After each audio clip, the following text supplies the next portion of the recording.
So, welcome to the second edition of Farmversity is Rising. And this is Manas. I'm your host with Kamaljeet ji, Ranajit ji, and Prem Singh ji, who are running some really amazing, deeply rooted projects in different parts of the country. And today we are focusing on action research. And just to tell you briefly, action research is something which simply means जो हम काम करते हैं उसके साथ साथ में जो रिसर्च होती है, ये सिर्फ नॉलेज क्रिएट करने के लिए रिसर्च नहीं है, ये इम्पैक्ट क्रिएट करने के लिए। हमें कोई कठिनाई आई, हमने उसको कैसे रिसर्च के थ्रू उसका रास्ता निकाला, how we solve that problem and found solutions improved and implemented on the go. This is action research for us, and at Farmversities we trust and we believe this is the way forward to create smaller, impactful research projects rather than large, multi-year long projects. You know, they can keep running in the parallel, but on the ground level, at the grassroots, these research projects can really, these researchers can actually make a lot of change, fundamental change in the way we are growing food, the way we are consuming food, the way we are not just food also, but various different produce. And how are we marketing these things? How are we processing these things? What we are producing, preserving, reducing carbon footprint, whole lot of things. And with that, I'm very excited to start this conversation. And let me invite our panelists here to give a little brief introduction about, very briefly, because we are anyway going to go into detail about their project. And let me invite, let's start with Ranajit Bhai from Vigyan Ashram. Yes, नमस्ते सभी को। मेरा नाम रणजीत है और मैं पिछले 14 साल से विज्ञान आश्रम में काम कर रहा हूँ। ये जो हमारा सेंटर है ये पाबड़ के नज़दीक, पुणे के नज़दीक है, अराउंड 70 किलोमीटर्स, एक छोटे से गांव में। और मेरा बैकग्राउंड, मैं एमएससी हॉर्टिकल्चर पढ़ा हूँ। मुझे बचपन से खेती बहुत पसंद थी और मौका मिला कि वो पढ़ सकूँ। उसके बाद में मैंने खुद का एक डेयरी फार्म शुरू किया था बैंक का कर्जा लेके, जिसको मुझे बंद करना पड़ा सारे अनुभव लेके। और फिर मैं एक ऐसा अपॉर्चुनिटी चाहता था कि जहाँ पे मैं एक्शन रिसर्च कर सकूँ, जहाँ पे मैं वापस खेत में जाके काम कर सकूँ, लेकिन साइंटिफिक बैकग्राउंड भी उसमें रहे। तो 2009 से मैं विज्ञान आश्रम पाबल में काम कर रहा हूँ। विज्ञान आश्रम के बारे में मैं आगे और बात करने ही वाला हूँ। तो सभी को नमस्कार। नमस्कार, स्वागत है आपका। कमलजीत भाई पंजाब से, आपको अनम्यूट करना है अपने आप को।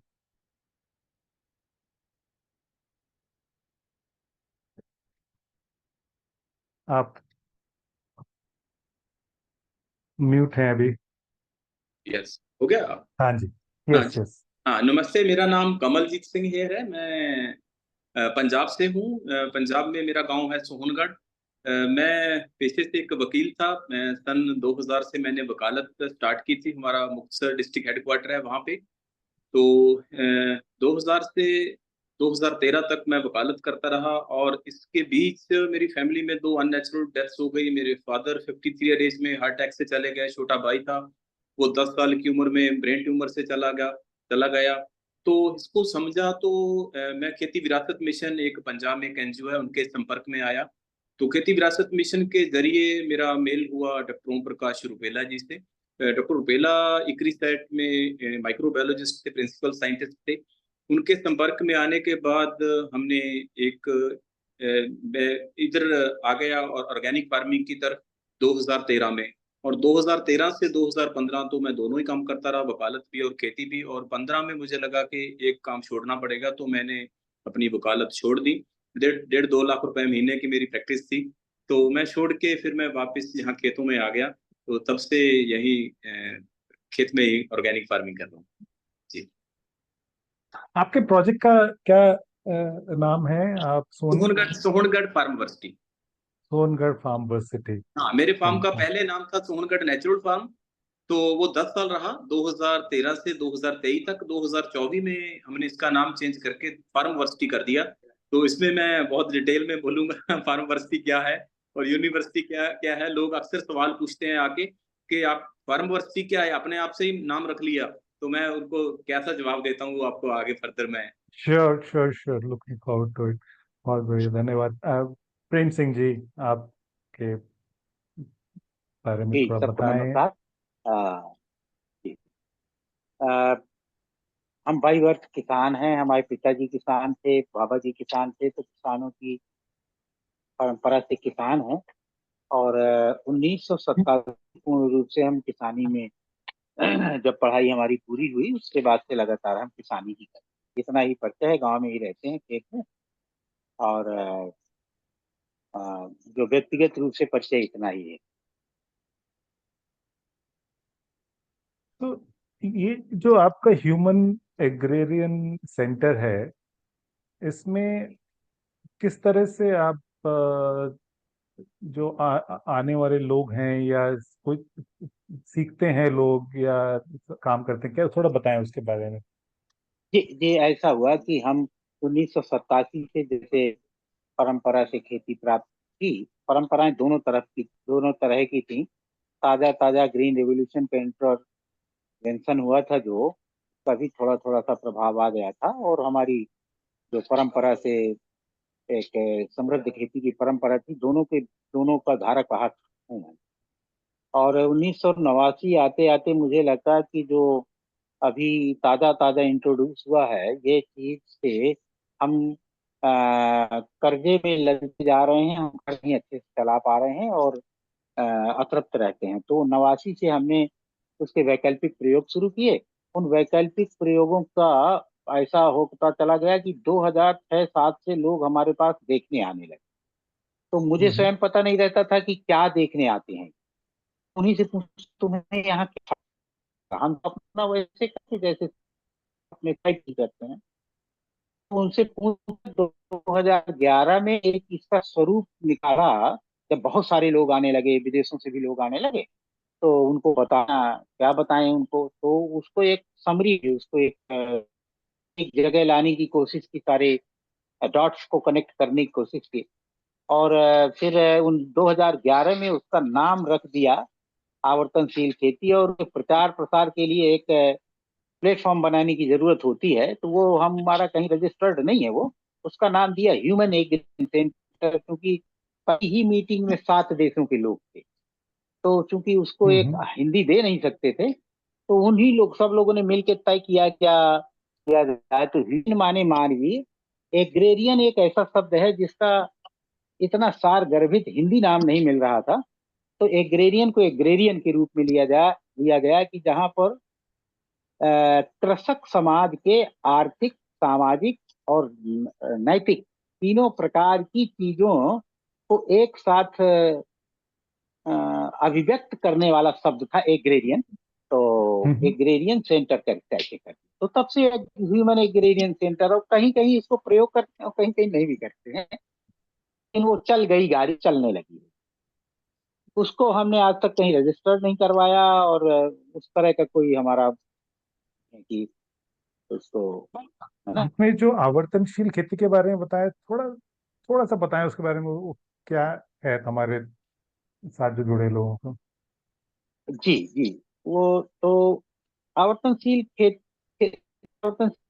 का अर्थ है साइक्लिक, यानी बार बार हो। तो उसमें जो तक की खेतियां प्रचलित हैं, तो उसमें तो ये जो ग्रीन रेवोल्यूशन का इंटरप्रिटेशन के बाद जो भौतिकवादी मेटीरियलिस्टिक वर्ल्ड व्यू से जो एक रूप निकल के आया, तो वो असली पर कनेक्ट है बिग बैंग थ्योरी से। और बिग बैंग थ्योरी मानती है कि इस धरती में एक हुआ था, इस ब्रह्मांड के दिमाग धरती हो गई और अगले आपके बाद खत्म हो जाए। तो पहले से मानते हैं कि ये खत्म होने वाली थी। इसी तरह जो ईश्वरवादी सिद्धांत थे हमारे हैं, चाहे क्रिश्चियनिटी हो, चाहे इस्लाम हो, चाहे हमारे हिंदू के जितने हर लोग हैं, इसमें माने कि ईश्वर इसको चला रहा है, इसी ने एक पैदा किया है, वही जब चाहेगा इसको खत्म कर दे, माने प्ले। और दोनों विधाओं में इसको कम होने वाली चीज मानते हैं। और यदि हम पहले से ही कम होने वाली चीज मानते हैं तो इसमें हम sustainable life style, sustainable agriculture माने हमारा economic system, sustainable social system कैसे डेवलप करते हैं। तो वहां से ये कनेक्ट होके ये शब्द आया। और सह अस्तित्ववादी दर्शन का एक शब्द, एक अपना अर्थशास्त्र, उसका नाम है आवर्तनशील अर्थशास्त्र। उस अर्थशास्त्र के सिद्धांतों पर आधारित होने के कारण हम आवर्तनशील खेती है। तो इसमें साइक्लिसिटी है और शाश्वतता है। वाह। तो जानना जरूर चाहेंगे आगे कि कैसे आपकी ये सोच रिसर्च में और ग्राउंड पे परिवर्तित हो रही है, कैसे एक्शन क्रिएट हो रहा है। तो मैं अपना सवाल अब राणा जी के पास ले जाता हूँ कि आप जो रिसर्च कर रहे हैं अपने सेंटर में, वो यूनिवर्सिटी रिसर्च से के कंपैरिजन में कैसे स्टैंड करती है, जो बड़ी बड़ी कॉरपोरेट फंडेड रिसर्च है या गवर्नमेंट फंडेड रिसर्चेस हैं। तो आपके यहाँ जो रिसर्च होती है उसमें और उसमें क्या फर्क है? विज्ञान आश्रम में हम बेसिकली विज्ञान और आश्रम दोनों शब्द का मीनिंग तो काफी सरल है। कि साइंस और ट्रेडिशनल इंडियन एजुकेशन सिस्टम, या फिर वी कैन से कि द वैल्यू सिस्टम। तो हम विज्ञान आश्रम में साइंस और टेक्नोलॉजी के लिए शुरू से ही काफी फैसिनेटेड है। हम साइंस और टेक्नोलॉजी को छोड़ के विचार नहीं करते, हम उसको लेके ही विचार करते हैं। लेकिन विज्ञान आश्रम में एक और भी चीज है कि जो भी काम हम कर रहे हैं उसको एक प्रॉपर रिसर्च मेथोडोलॉजी से करें, क्योंकि इसकी शुरुआत डॉक्टर एस कलबाग ने की, जो कि हिंदुस्तान लीवर में R&D हेड थे। और उन्होंने पावर में आके उनके जो शिक्षा और टेक्नोलॉजी के बारे में विचार थे वो लोगों के साथ शेयर करके लोगों के साथ काम करना शुरू किया, यहाँ के विलेजर्स के साथ। तो शुरू से ही विज्ञान आश्रम का जो फाउंडेशन है वो रिसर्च मेथोडोलॉजी के ऊपर है।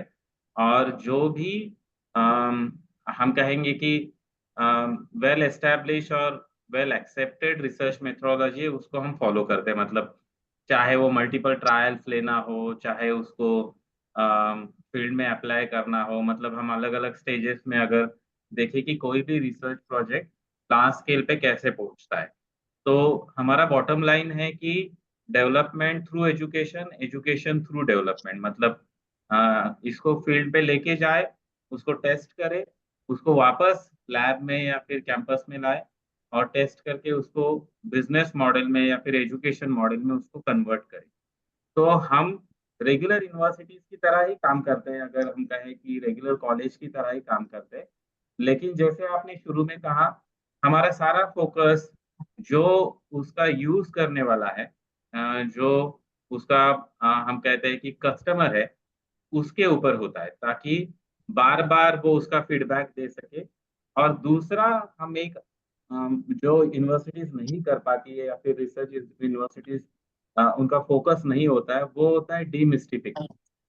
तो हम कोशिश करते हैं कि हर चीज को डीमिस्टिफाई करें, उसको सरल भाषा में समझे, सरल भाषा में समझाए लोगों को, और उसको बिल्कुल भी प्रोटेक्ट ना करें। मतलब हम शुरू से ही पेटेंट और कॉपीराइट पे बिल्कुल भरोसा नहीं करते। तो हम कोशिश करते हैं कि जो फाइनल यूजर है वो शुरू से उसमें इन्वॉल्व रहे, टेक्नोलॉजी ओपन रहे, ओपन सोर्स रहे, ताकि लोग उसको कॉपी करें। और जितना लोग उसको कॉपी करेंगे उतना लोग उसको मॉडिफाई करेंगे। और अगर वो मॉडिफाई कर रहे फील्ड पे, इसका मतलब जो हमने किया था वो सही नहीं था। तो शुरू से ही अगर हम इसको एक्सेप्ट करते हैं कि हमारा जो एंड यूजर है वही हमारा कोलैबोरेटर है, वही हमारा पार्टनर है, तो फिर काम आसान हो जाता है। तो से फॉर एग्जांपल अभी मैं एक रेगुलर एग्रीकल्चर यूनिवर्सिटी से ग्रेजुएट और पोस्ट ग्रेजुएट हुआ हूँ। और मेरे कई सारे दोस्त अभी भी कृषि विज्ञान केंद्र और यूनिवर्सिटीज में एज अ रिसर्चर काम करते हैं। उनमें और हम में एक बेसिक फर्क ये है कि विज्ञान आश्रम का कोई भी रिसर्च फील्ड नहीं है। मतलब हम कोई भी जमीन ओन नहीं करते, हमारी कोई खुद की जमीन नहीं है। लेकिन बहुत सारे किसान ऐसे हैं जो हमारे पार्टनर है इस रिसर्च में। तो हम वहां पे जाके उनको समझाते हैं कि ये ऐसे सोचेंगे तो ऐसे हो सकता है, तो चलो एक साथ मिलके काम करते हैं और चलो एक साथ डाटा कलेक्ट करते हैं, उसके जो अलग अलग हमारे लर्निंग्स है उसको पेपर के ऊपर लेके जाते हैं। धीरे धीरे धीरे इसमें से हमें एक टेक्नोलॉजी का एंगल समझ में आता है, एक टेक्नोलॉजी की बात समझ में आती है, उसको डॉक्यूमेंट करते हैं। और जो भी फील्ड का सक्सेस या फिर फेल्यूर है, क्योंकि हम कई बार कहते हैं कि हमारे सक्सेस लोगों को दिखते हैं, लेकिन हम जब 100 चीजें करते हैं तब 2 चीजें आगे जाती है। लेकिन बची हुई 98% जो चीजें हैं उसमें से भी बहुत सारी चीजें सीखने को मिलती है। तो सारी चीजें शेयर करते हैं और जो चीज अच्छी आगे जाएगी उसको एक बिजनेस मॉडल में कन्वर्ट करते हैं और लोगों को सिखाते हैं कि इससे पैसे कैसे मिलेंगे, तो लाइवलीहुड जनरेट कैसे होगा। अगर लोगों को पैसे मिलते, लोगों को पैसे की बात बहुत आसानी से समझ में आती है, तो लोगों को अगर पैसे मिलते तो लोग उसको अडाप्ट करते जाते हैं। और फिर हम कहते हैं कि ये टेक्नोलॉजी है जो हमने बनाई थी, उसके सारे फेल्योर्स भी हमने शेयर किए हैं। तो उसका एक डायरी ऑनलाइन अवेलेबल है किसी भी टेक्नोलॉजी का, उसकी पूरी स्टोरी लाइन हमें पता है। लेकिन ये फ्री है, आप इसको यूज करते जाओ और अगर कोई मॉडिफिकेशन चाहिए तो बताओ। तो विज्ञान आश्रम में जितना काम डेवलपमेंट का होता है उतना ही काम अडेप्टेशन और डीमिस्टिफिकेशन का होता है। तो हम लोगों से चीजें अडेप्ट करते हैं, उसको डीमिस्टिफाई करते हैं और आगे बढ़ाते जाते हैं। तो यही हमारी मेथोडोलॉजी। मुझे एक तो एक जो फर्क समझ में आया कि आप मिस्टिफाई करने के बजाय डीमिस्टिफाई करते हैं, एग्जैक्टली। और कॉपी राइट की जगह आप कॉपी लेफ्ट करते हैं, बिल्कुल। और आप बैकवर्ड इंटीग्रेशन करते हैं। पहले प्रॉब्लम, ग्राउंड पे क्या प्रॉब्लम है किसान की या यूजर की, वहां से रिसर्च शुरू करते हैं। तो ये एक बड़ा डिफरेंस है फंडामेंटल रिसर्च में। तो मैं अपना सवाल कमलजीत जी के पास ले जाता हूँ कि आपने सस्टेनेबिलिटी के बारे में बातचीत करी बहुत डिटेल में, और तो क्या कोई स्पेसिफिक एग्जांपल आपके साथ हमें समझाएं कि आप एट सोनगढ़ फार्म कैसे सस्टेनेबिलिटी, जो एक बड़ा बज़वर्ड है आज की तारीख में, बहुत ज्यादा मुझे तो लगता है, पर्सनली मैं कहता हूँ कि ओवर यूज ओवर अब्यूज भी है, जहाँ हर चीज में सस्टेनेबिलिटी डाल रहे हैं, वहां पे हाँ आप कैसे उसको सही तरीके से अपने तरीके से लेके आ रहे हैं अपने काम में और किसानों के साथ। जी मानस जी, मेरे पास काफी लोग आते हैं। उनका जो शहर से लोग आते हैं उनका कहना होता है कि आप सस्टेनेबल एग्रीकल्चर करते हो। तो मैं उनसे पूछता हूँ, आप सस्टेनेबिलिटी को कैसे समझते हो, क्या मानते हो आप, सस्टेनेबिलिटी क्या है? तो वो कहते हैं कि कुछ भी एग्रो इनपुट्स बाहर से नहीं लेनी, तो अपनी ही सभी एग्रो इनपुट्स अपनी यूज करनी है, अपने खेत से बनाना है। इसको हम सस्टेनेबिलिटी मानते हैं। तो मैं उनको बोलता हूँ ये सस्टेनेबिलिटी नहीं है। मैं आपको समझाता हूँ सस्टेनेबिलिटी क्या है। तो मैं उनको एक किसान की भाषा में जो समझाता हूँ, मैं वही आपसे शेयर करूंगा। तो मेरा मानना है कि जब ये धरती, मैं यूनिवर्सिटी की भी बात करूंगा। यूनिवर्सिटी क्या है, यूनिवर्सिटी कैसे बनी, ये प्लेनेट पे यूनिवर्सिटी कैसे आई, यूनिवर्सिटी और फार्मवर्सिटी क्या है। लोग पूछते हैं ये फार्मवर्सिटी अपने आप में अपने मन से ही नाम रख लिया। मैं बोलता हूँ नहीं, ऐसे नहीं रखा नाम। इसका नाम मैं आपको समझाता हूँ फार्मवर्सिटी क्या है। तो मैं उनको जो समझाता हूँ, उनसे जो बात करता हूँ, तो उसकी बात स्टार्ट करता हूँ कि ये जब धरती, ये प्लेनेट बना तो इससे दो चीजें आई। एक तो लिविंग ऑर्गेनिज्म, एक non living organism. Non living organism को मनुष्य ने आइडेंटिफाई कर लिया। 100+ एलिमेंट्स अभी तक डिटेक्ट हो पाए हैं, हो सकता है वो 500 पे चले जाएं। ये तो सारा जिंक है, पोटाशियम, मैग्नीशियम है, सब नॉन लिविंग ऑर्गेनिज्म है। जो लिविंग ऑर्गेनिज्म है ये दो तरह का है। एक तो लिविंग ऑर्गेनिज्म मूवेबल है और दूसरा इमूवेबल है। टेक्निकल भाषा में हम उनको फ्लोरा एंड फौना कहते हैं, वनस्पति और जीव जगत। ये सारा लिविंग ऑर्गेनिज्म है। तो ये जितना भी लिविंग ऑर्गेनिज्म है ये 5 तत्वों से बना हुआ है। 5 तत्व है, सन एनर्जी है, स्पेस एलिमेंट है, मिट्टी है, पानी है, हवा है। तो ये सभी का नेचर में जो डिजाइन है वो डिजाइन एक साइकिल के रूप में है। अगर हम मिट्टी, पानी, हवा की बात करें, तो हवा का क्या कमाल का डिजाइन है नेचर का, कि जो वनस्पति है वो एक तरह की हवा इनहेल करती है और दूसरी तरह की हवा बाहर निकालती है। तो जो जीव हैं वो एक तरह की हवा लेते हैं और दूसरी तरह की निकालते हैं। जब तक इस धरती पे फ्लोरा एंड फौना का बैलेंस रहेगा तभी तक ना तो ऑक्सीजन कम हो सकती है तो ना ही कार्बन डाइऑक्साइड, जब तक बैलेंस बना रहेगा। तो ये साइकिल है हवा का। तो इसी तरह से वायु का साइकिल है, इसी तरह से पानी का है साइकिल है। पानी का धरती पे, इस प्लेनेट पे 2/3 एरिया में पानी है और 1/3 में वो सूखा इलाका है।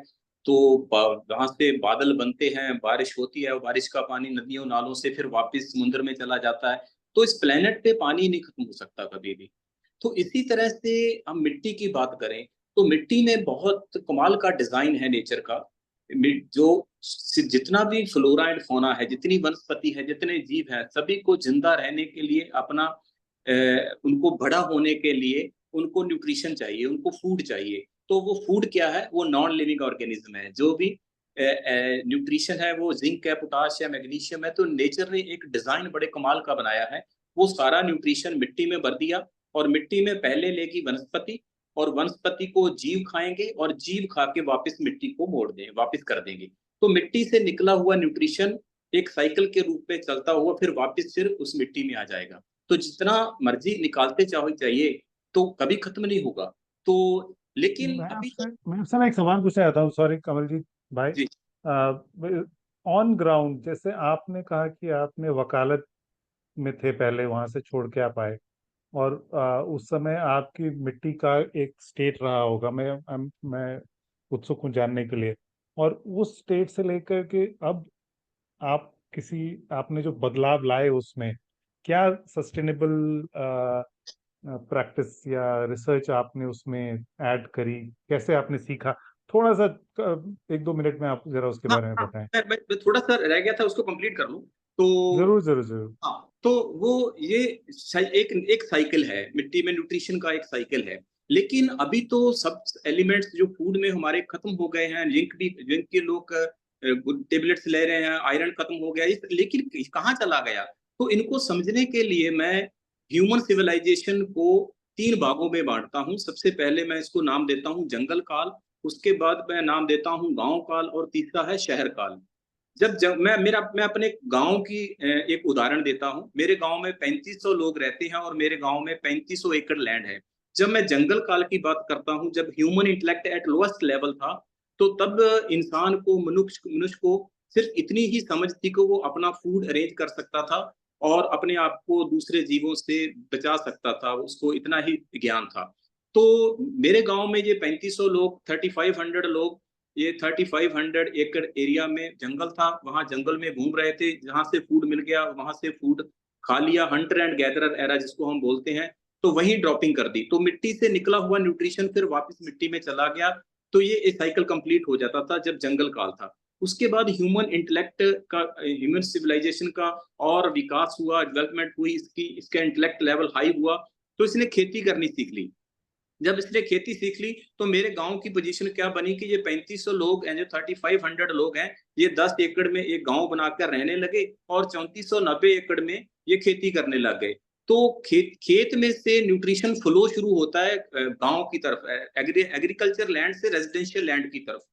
तो न्यूट्रिशन निकला खेत में से और गांव में चला गया, गांव में लोगों ने कंज्यूम किया।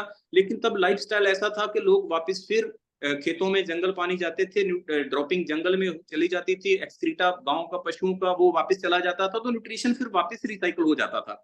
उसके बाद ह्यूमन इंटेलेक्ट और बड़े लेवल पे गया और इसका विकास हुआ। तो पूरा प्लेनेट जो धरती पे, ये ह्यूमन सिविलाइजेशन तीसरे फेज में एंटर करती है, जिसको मैं कहता हूँ शहर काल। तो शहर काल में जब जाते हैं तो पॉपुलेशन सेंट्रलाइज होना शुरू होती है पूरे प्लेनेट पे। मैं इंडिया की बात नहीं कर रहा, पंजाब की नहीं, पूरे प्लेनेट पे पिछले 200-300 सालों में जो पॉपुलेशन है वो मुझे ना आपको थोड़ा सा पॉज देना पड़ेगा कमलजीत जी। जी हम लोग के पास कई सवाल हैं, जी और ये चीज डेफिनेटली बहुत इंटरेस्टिंग है। जी हम एक स्पेसिफिक एग्जांपल्स पे काम करना चाहते हैं। जैसे मेरा सवाल था कि कैसे, कोई एक एग्जांपल लेके बताएं कि आपने अपने हाँ, सोहनगढ़ में। मैं अपने खेत की मिट्टी को कैसे, तो मैंने पहले, मेरे खेत का नाम था सोहनगढ़ फार्म, नेचुरल फार्म। तो मैं अपने खेत की प्रोड्यूस को सेल करता था, मैं माइनिंग करता था। मैं अपने खेत से न्यूट्रिशन निकाला और मैं शहर में बेच दिया। मैंने जब इसको फार्म वर्सिटी में कन्वर्ट किया है तो मैं अपनी जो न्यूट्रिशन है उसकी माइनिंग को रोक दिया है। अब मैं फूड को ट्रेवल नहीं करने देता, मेरे पास लोग आए रहें, खाना खाएं, वहीं पे ड्रॉपिंग करें, लेकिन वो साथ में नहीं ले जा सकते। फूड फूड ट्रेवल करेगा तो वो न्यूट्रिशन चला जाएगा, वो न्यूट्रिशन कभी भी वापस नहीं आएगा। मैं 5 किलो गुड़ बेच दूं, मैं अमरूद बेच दूं, मैं बेसन बेच दूं, वो मेरा न्यूट्रिशन चला गया, वो न्यूट्रिशन कभी भी वापस नहीं आएगा।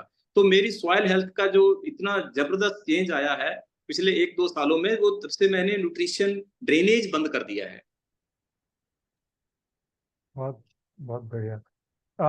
मैं ये सवाल प्रेम सिंह जी के पास ले जाना चाहता हूँ। कोई उदाहरण के साथ समझाएं कैसे आवर्तनशील खेती का रिसर्च क्या बदलाव लेके आए, कुछ खोज रिसर्च करी इसमें। तो उसका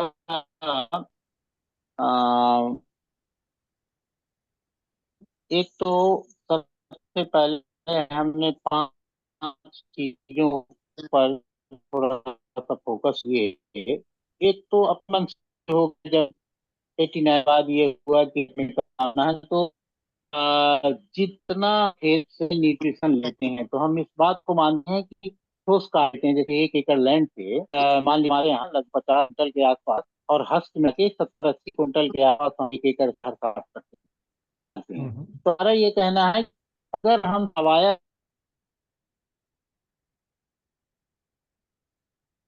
मुझे लगता है कि प्रेम भाई अभी डिस्कनेक्ट हो गए हैं। मैं ये सवाल राणाजीत भाई के पास ले जाता हूँ कि कोई एक उदाहरण के साथ बताएं, कुछ रिसेंट प्रॉब्लम ऐसी आई जैसे कि जी क्लाइमेट चैलेंज हो या कोई लाइवलीहुड प्रोजेक्ट हो। चला गया था, ये नेटवर्क चला गया, नहीं वहां से अच्छा चलिए आवाज आ प्रेम जी। रही थी। हाँ जी, हाँ जी, आ रही है। आवाज आ रही है जी। आ थोड़ा रही है कट आप। कट के आ रही है। प्रेम भाई थोड़ा अपना वीडियो आप ऑफ रखिए, थोड़ा आवाज कट कट के आ रही है, बस ऑफ ही रख लें। देखिए मैं भी तो आ रही है जी। हाँ जी, हाँ जी, आ रही है। अब आवाज आ रही है आवाज आ जी। रही है आपकी। तो मैं ये कह रहा था कि तो हम ये करते हैं कि उसमें जैसे 1 एकड़ में हमने 80 कुंटल डाला, 80 कुंटल के बजाय 100 कुंटल कंपोस्ट देना है। कंपल्सरी है, हम अपने को। और वो बहुत रॉकेट का नहीं, एक गाय को साल भर में 7 कुंटल वो दे देती है, तो 1 एकड़ के हिसाब से। लेकिन केवल गाय गोबर होता है, इस तरह के बहुत सारे उनकी सटीकता ही उसकी विशेषता है। बकरी के मिनट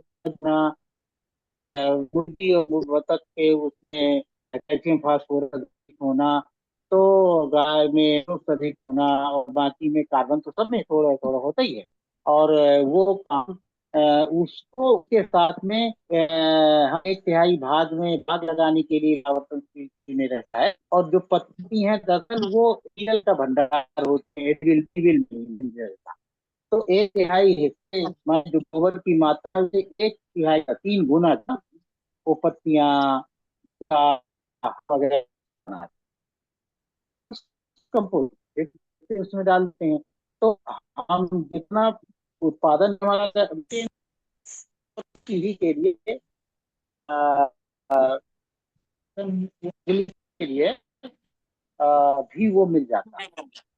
माने से हम उसको देंगे। तो मतलब मेरे बताने का कि हम खेती में एक प्रकार का नहीं, सब प्रकार के और एक निश्चित अनुपात होता है कि 10 एकड़ के खपतकार को कितने गाय बकरी, हमारे पास फार्मूला जैसा फार्मूला बताते हैं ट्रेनिंग में, वो हमें देंगे इस तरह से करते हैं। और हमारा फार्म सॉइल क्वालिटी मैंने लाजवाब सॉइल क्वालिटी है। पिछले 35 सालों से कुछ नहीं दिया, लेकिन उत्पादन हमारा आसपास के एरिया, आसपास के लोग से सवा या 1.5 ही रहता है। वाह, प्रेम प्रेम जी, आपकी आवाज ना हेलो। थोड़ी कट कट कट के आई।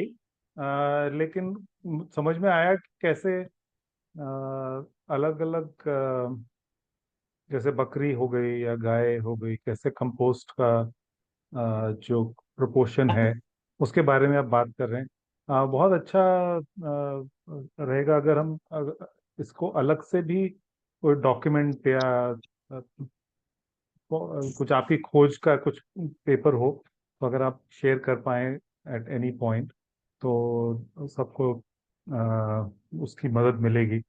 जैसे कि ये ये एक सवाल कॉमन है कि गाय का ही गोबर चाहिए, भैंस का नहीं चाहिए, बकरी का नहीं चाहिए। पशु तो बहुत सारे होते हैं, लेकिन देसी गाय होनी चाहिए। तो ये भी एक सॉइल में और न्यूट्रिशन बिल्डिंग में, सॉइल बिल्डिंग में, रीजनरेशन में एक बड़ा सवाल रहता है प्राकृतिक खेती करने वालों में और किसानों में।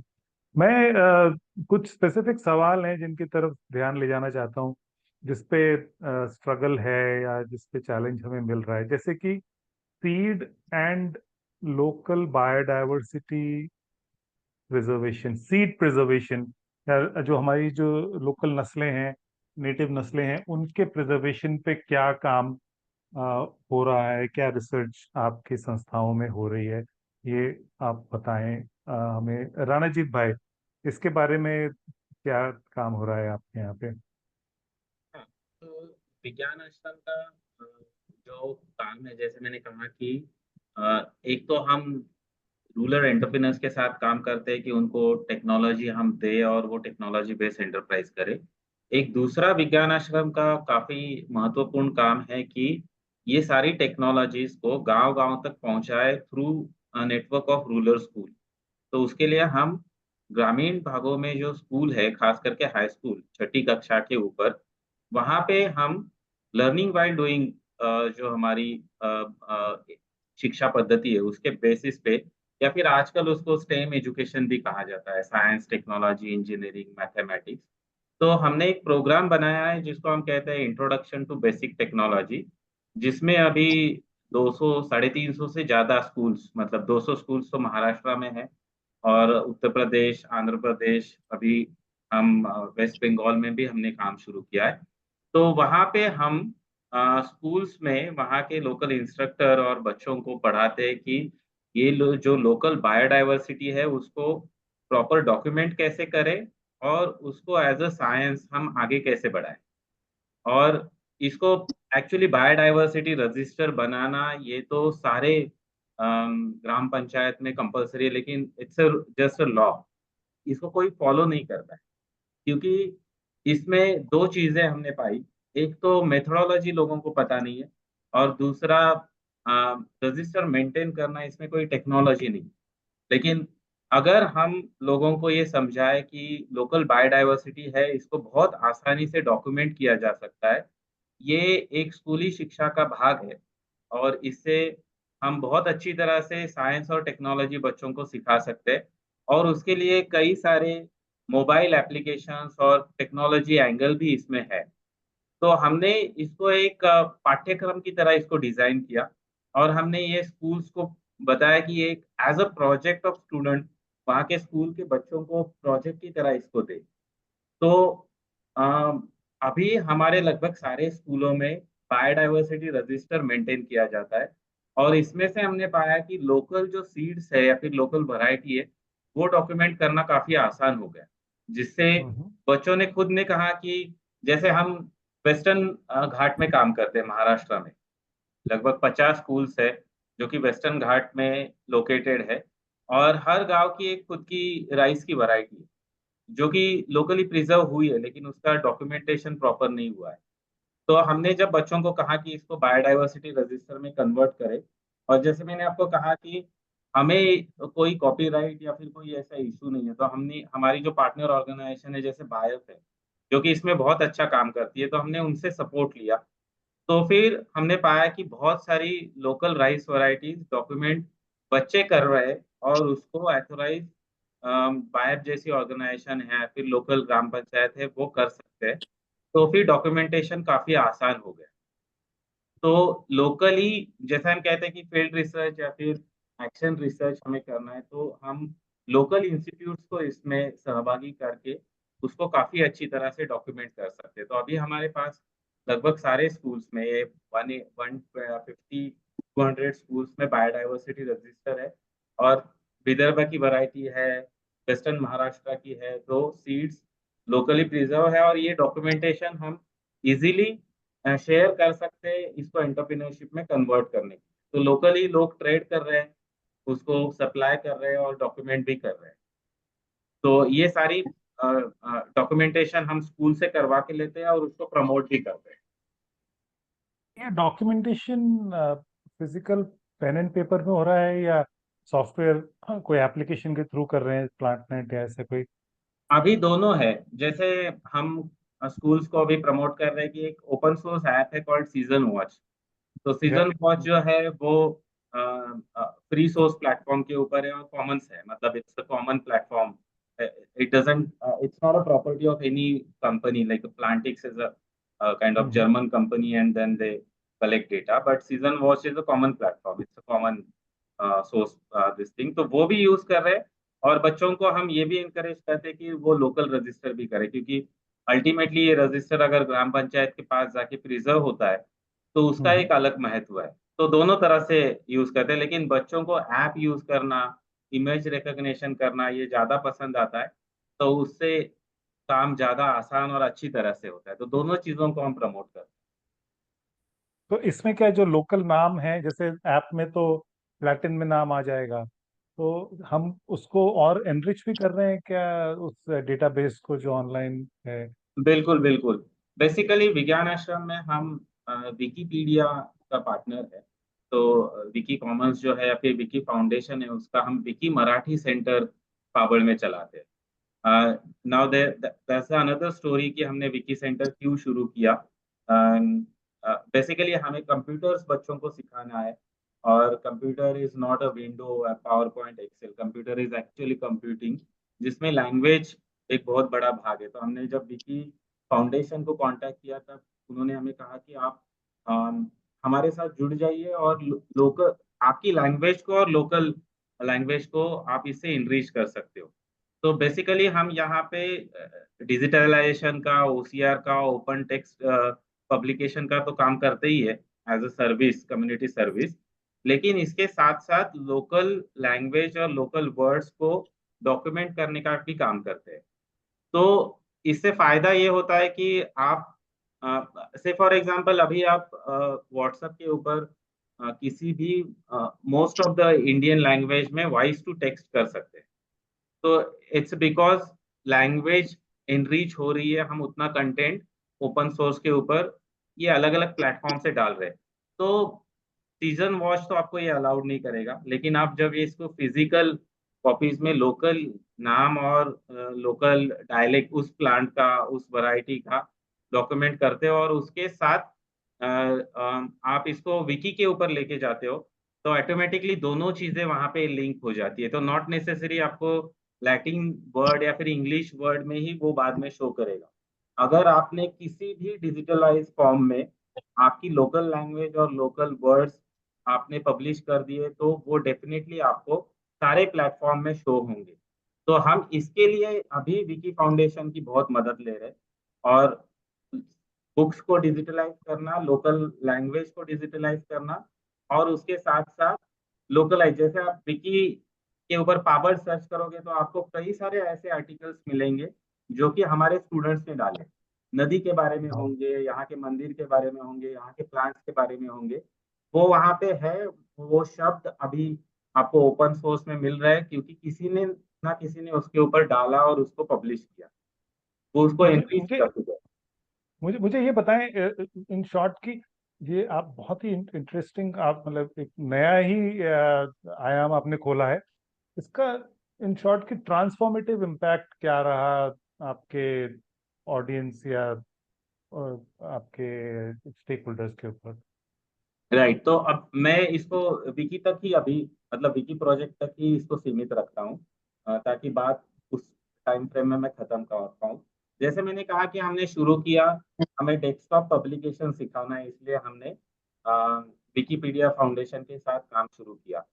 अभी आप विकिपीडिया विज्ञान आश्रम ऐसे अगर आप सर्च करोगे तो आपको हमारा रेट कार्ड मिलेगा। मतलब हमारे यहाँ पे एक हम उनको विकी गर्ल्स कहते हैं।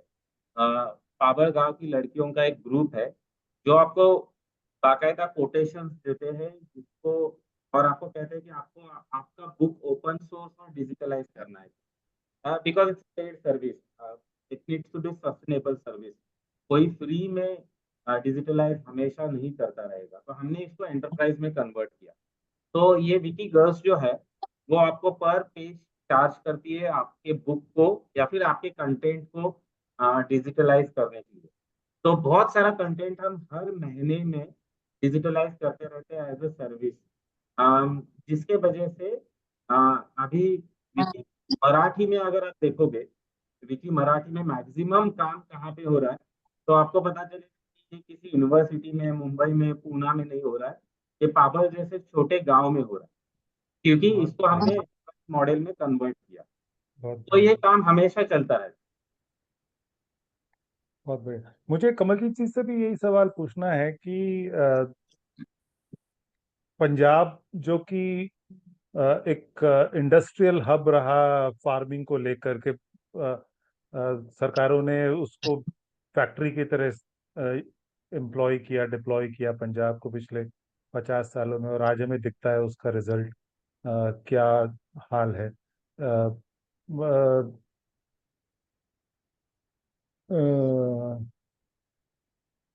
कुछ क्या हुआ? अच्छा, ओके, सॉरी। सो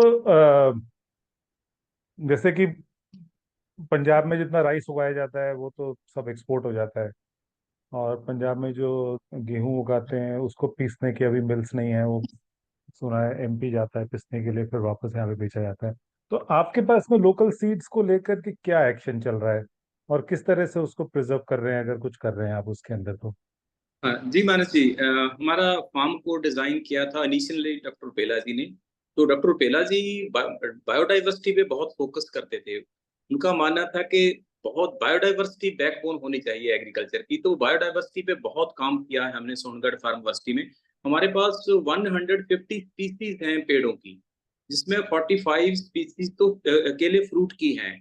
तो 150 स्पीसीज, तो इसमें आगे वैरायटी जैसे आम एक स्पीसी हो गया, और इसमें वैरायटीज 35-30 के करीब वैरायटीज हैं हमारे पास उनकी आम की। इस तरह से बायोडाइवर्सिटी पे, पेड़ों पे बहुत बायोडाइवर्सिटी है। लाइफ स्टॉक पे भी हमने बहुत काम किया है। लाइफ स्टॉक में हमारे पास 25 मोर देन 25 स्पीसीज हैं लाइफ स्टॉक में। तो मैंने एक वीडियो भी भेजा था, जो हो सके तो वो प्ले किया जाए। तो मैं उसमें थोड़ा सा ऐड करना चाहूंगा कि हम सोनगढ़ फार्म यूनिवर्सिटी में पिछले 4-5 सालों से एक ही फसल ले रहे हैं साल भर में। तो खरीफ क्रॉप हम नहीं लेते। खरीफ में हमारे पास वीड्स उगते हैं खेत में, तो ये वीड्स को हम काट के इसको दूध में कन्वर्ट कर लेते हैं और इसके अंडे बना लेते हैं। मैंने एक वीडियो भेजा था, उसमें एक टनल बना हुआ है, और उस टनल में हम अलग अलग किस्म के जानवर खुले छोड़ देते हैं और वीड को काटते हैं, उनको खिलाते हैं। तो उनको, जो वीड्स हैं उनको हम दूध और अंडों में कन्वर्ट कर लेते हैं। तो हम्म।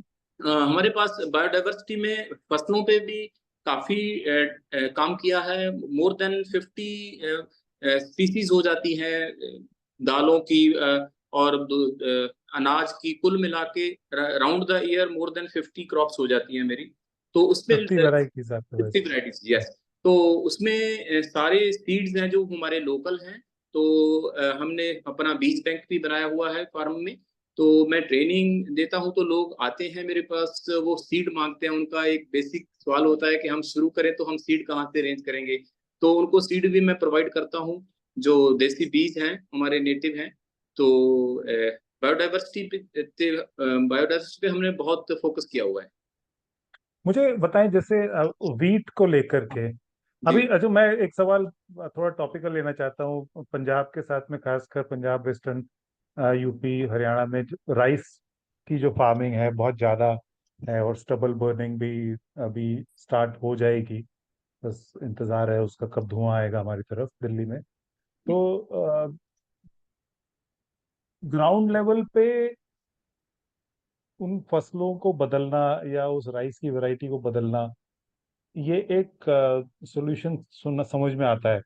लेकिन आप क्या सुझाव देते हैं जो प्रैक्टिकल रहता है फार्मर को, कि वो आपके पहला सवाल है कि कैसे किसान आपके पास आते हैं सवाल लेकर के कि हम क्या करें हमें, ताकि इस मुश्किल से साइकिल से ब्रेक मिले, और अगर है तो क्या आप सॉल्यूशन देते हैं उनको?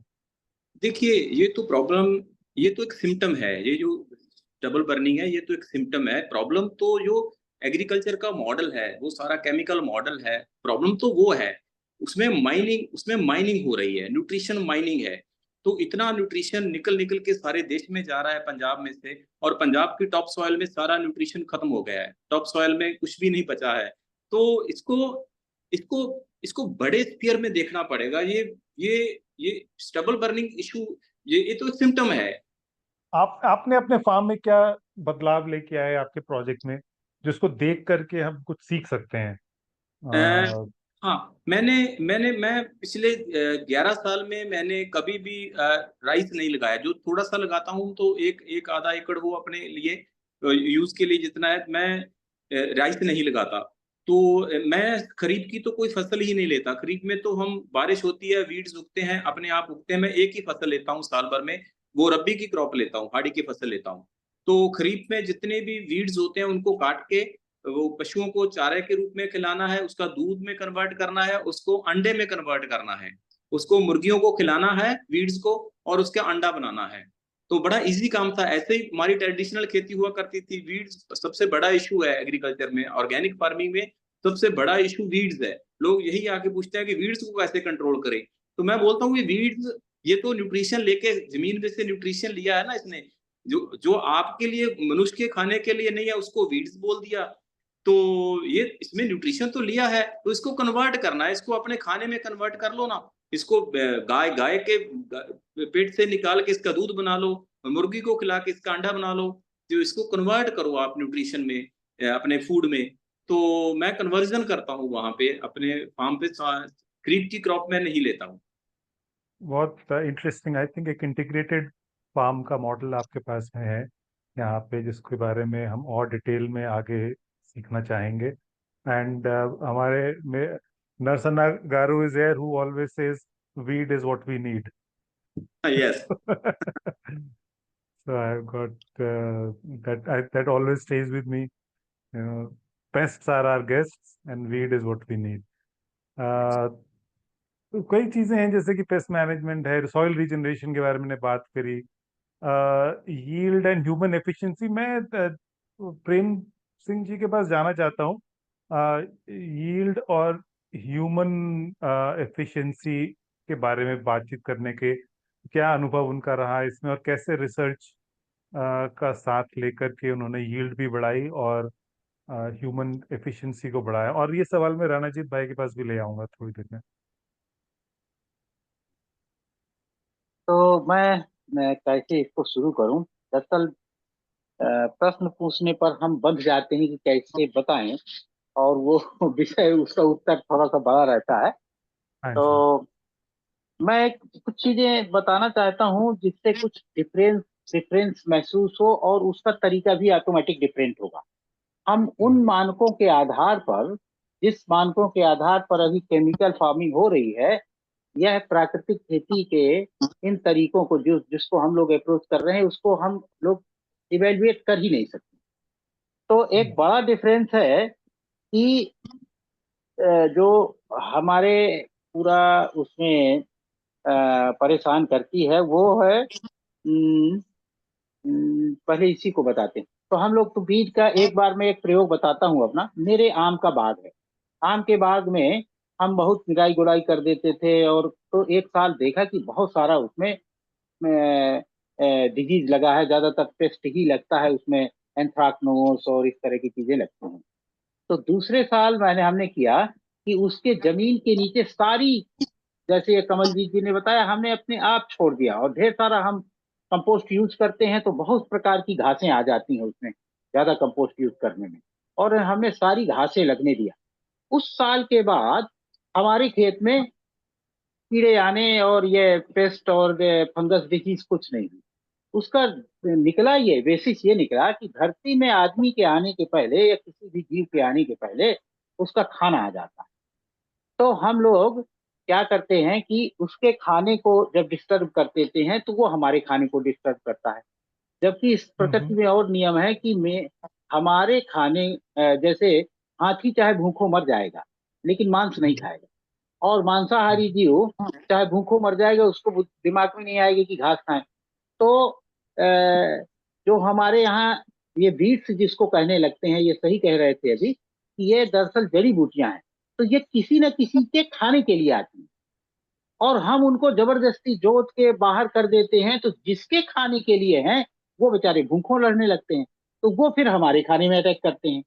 और वो जो कीड़े आते हैं शाकाहारी, वह भी किसी मांसाहारी जीव जंतुओं का भोजन होते हैं, तो वो साइकिल भी ब्रेक हो जाता है, तो वो भी इरिटेट होते हैं। और इस प्रकार से हमारे खेत में चारों तरफ से जैसे भी अपना खाना खोजे, हमारा नुकसान पहुंचाने के लिए नहीं आते हैं, वो खाना खोजने के लिए आते हैं और हम परेशान हो जाते हैं। तो इस तरह से हम एक इसको नाम देते हैं को एग्जिस्टेंशियल मेथड ऑफ माने ये कीट रोग कीट प्रबंधन। कैसे हम एक सह अस्तित्ववादी मॉडल, तो हम किसी भी प्रकार के कीड़े को मारने के लिए या वीड को मारने के लिए कोई रासायनिक वो नहीं प्रयोग करते हैं और न ही जैविक तरीका प्रयोग करते हैं। हमारा ये कहना है कि हम यदि किसी को जहर दे के मारें अथवा उसको कोई आयुर्वेदिक चीज दे के मारें, रिजल्ट तो मरने का आएगा, तो हम कुछ यूज नहीं करते हैं। और आपको आश्चर्यजनक बात बताऊं कि हमारे यहाँ बिल्कुल कीड़ा नहीं लगता है। कीड़ा लगता भी है तो उसको तीन तरह से ये होता है कि कीड़ा खाता है पत्ती, फल नहीं खाता है। और पत्ती जितना माने जो पौधा होता है उसको ईश्वर ने माने प्रकृति ने उसको तीन हिस्से में बांट दिया है। फल मनुष्य का है, बीच वाला हिस्सा जीव जंतु पशु पक्षियों का है और नीचे वाला मिट्टी का है। तो अपना हिस्सा खाते हैं वो, उसको खाने में घबरा के उनको नहीं मारना चाहिए। जैसे हमारे यहाँ इल्ली लगती है, तो अगर दीपावली के आसपास हम बुआई कर देते हैं या दीपावली के 2 दिन 4 दिन पहले तक, कभी इल्ली नहीं लगती। जब इल्ली, मेरी आवाज आ रही है? बहुत बढ़िया, अच्छी कैन आ यू रही है हियर मी? आ यस जाती है। यस। हाँ, तो क्या होता है कि इल्ली अगर समय से बुआई करना, उस कीड़े का अध्ययन करना कि उसकी लाइफ साइकिल कितनी है, और हमारा फल मैच्योर होने के पहले वो मैच्योर होके उड़ जाता है या दूसरे काम करने लगता है या उसका भोजन बन जाता है जिसके लिए वो पैदा हुआ है। ये तीसरा काम ये करना, समय से बुआई बुआई कर देना। तीसरा एक और काम करते हैं किसके साथ क्या बोने से, जैसे बैगन के साथ में मेथी बोने से बैगन में कीड़ा लगता ही नहीं है। इस तरह से बहुत सारे प्रयोग करके हम इसको पेस्ट कंट्रोल कर लेते हैं। तीसरा है फफूंदी। फफूंदी का आज तक पूरी दुनिया में कोई इलाज नहीं बना है, और फफूंदी ही फफूंदी का इलाज।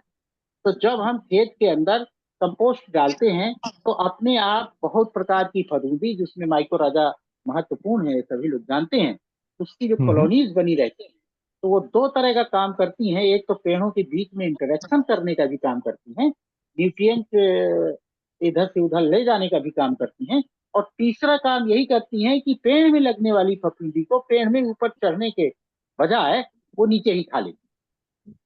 तो इस तरह से, और इस तरह हम लोग वायरस के कंट्रोल के, हमारे पास उसका एक पूरा पूरा मॉडल है, उसका नाम दिए हैं हम अब जो विद्यालय में पढ़ाते हैं अपने, पोषण चक्र सिद्धांत और कीट प्रबंधन। तो वो पूरा सह अस्तित्ववादी है, किसी को मारना पीटना नहीं, और सब मैनेज हो जाता है, सब कुछ मैनेजेबल है। और ये बीट्स जो कमलजीत जी कह रहे थे, मुझे बहुत अच्छा लगा ये कि वास्तव हम लोग भी ऐसे ही करते हैं। हम लोग भी अब नया मॉडल किया है कि हम खेत की मेड़ को 10 फुट 12 फुट की कर देते हैं, बाकी में खेत बेच देते हैं और 12 फुट में ही हम पौधे भी लगाते हैं पेड़ वाले। और उस मेड़ों में अपने मन से जो चारा होने देते हैं, अद्भुत क्वालिटी का चारा होता है।